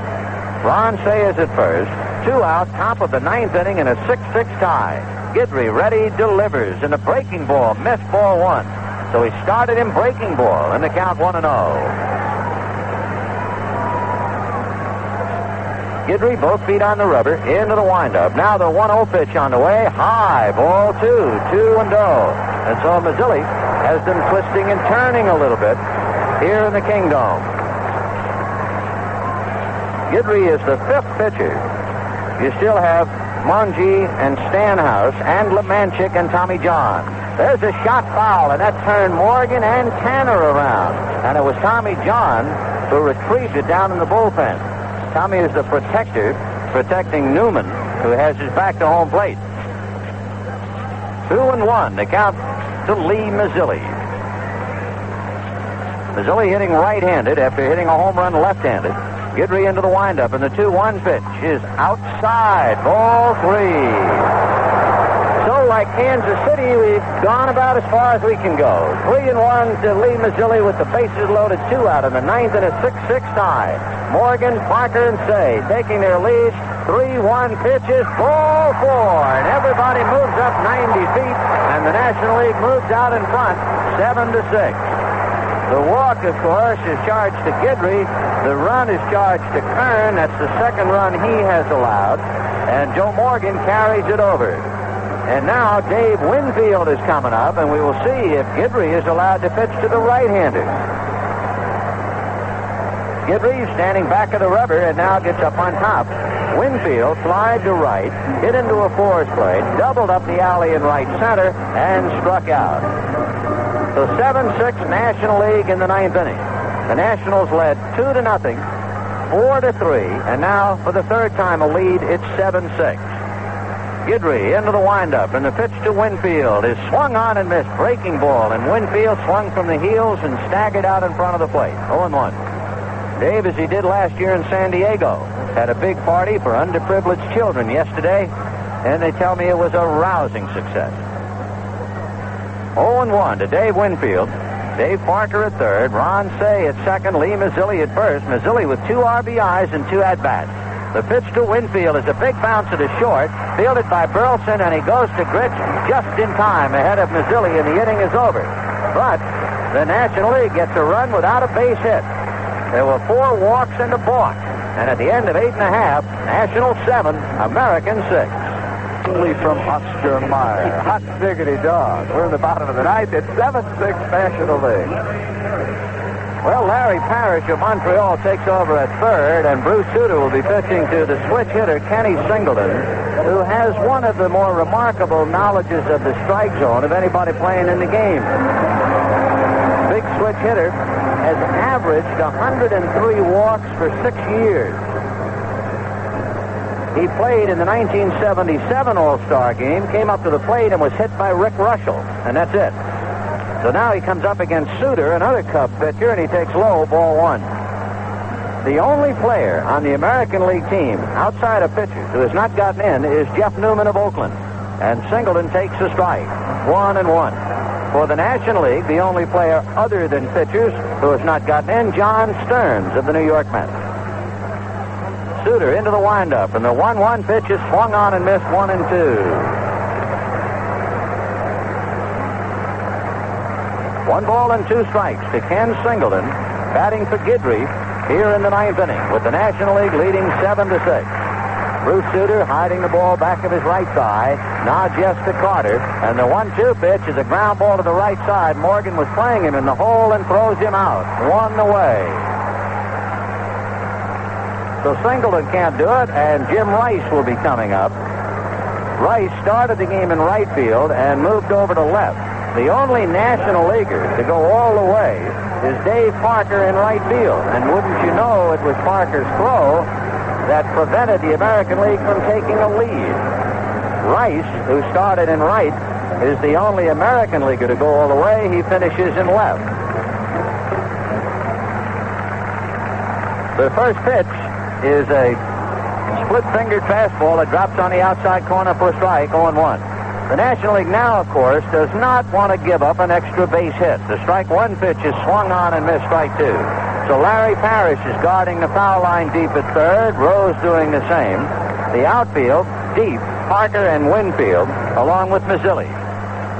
Morgan is very deep and shading to his right up the middle, and Reynolds, the shortstop, is deep. So Jim Rice popped up, grounded out, struck out, and then doubled. Swings, doesn't get it, and the split-fingered forkball picks up a second strikeout. And now the American League is down to its last out. For Bruce Sutter, he struck out Bobby Gritch in the 8th inning. Now he gets Rice in the 9th. And Chet Lemon, who picked up after Fred Lynn had hit a home run and then hurt himself, if you remember, trying to make the catch on Mike Schmidt in the first inning. Lynn, who started with a full groin, aggravated the injury and had to come out. Lemon, hit by a pitch, struck out and grounded out, and the right-hand hitter takes away, ball 1. Tommy John is throwing down in the American League bullpen, and Joe Niekro in the National League pen. The 1-0 pitch to Lemon is taken low, ball 2. On deck, Rick Burleson of the Boston Red Sox. 7-6 National League, 2 out, bottom of the 9th inning. Sutter head down, thinking over his pitches, now both feet on the rubber. Lemon a quiet bat, and the 2-0 pitch, Chet backs off. It's way inside, ball 3. 3-0. And this big crowd, 58,905, largest to ever see a baseball game in Seattle, still with us. And the 3-0 pitch to Chet Lemon is taken high, ball 4. So the American League is still alive as Rick Burleson coming out. For Sutter, the second walk, you remember he walked Reggie Jackson intentionally in the 8th inning. Burleson came into the game as a runner for Carl Yastrzemski in the 6th inning and scored a run. And then Rick flied to center in the 7th inning in his only at-bat. So Burleson at the plate with 2 out in the 9th inning. Chet Lemon at first. Sutter out of his stretch, delivers, and picks up a corner for a strike. 0-1. Burleson missing 17 games last year with an ankle injury. He was the All-Star starting shortstop in 77. The strike one pitch. Burleson takes strike two on the outside corner. He made only 15 errors last year. And Burleson doing a solid job again this year, hitting .280 for the Sox. And here he is with the count 0-2. 2 down, 9th inning. The National League trying to make it 8 straight, leading the Americans 7-6. Suter delivers, and it's swung on and missed. Strike three. Bruce Suter strikes out Rick Burleson, and the National League has won 8 straight. 16 out of 17. 27 of 34. And to say that one league has dominated another, those numbers are overpowering. But it took a great throw by Parker, a great play by Carter, a wrong field home run by Mazzilli, and sundry other exciting plays to give the Nationals 7 runs, 10 hits, and 1 error. And the American League 6 runs, 10 hits, and no errors. The winning pitcher is Bruce Suter, and the losing pitcher turns out to be Jim Kearns.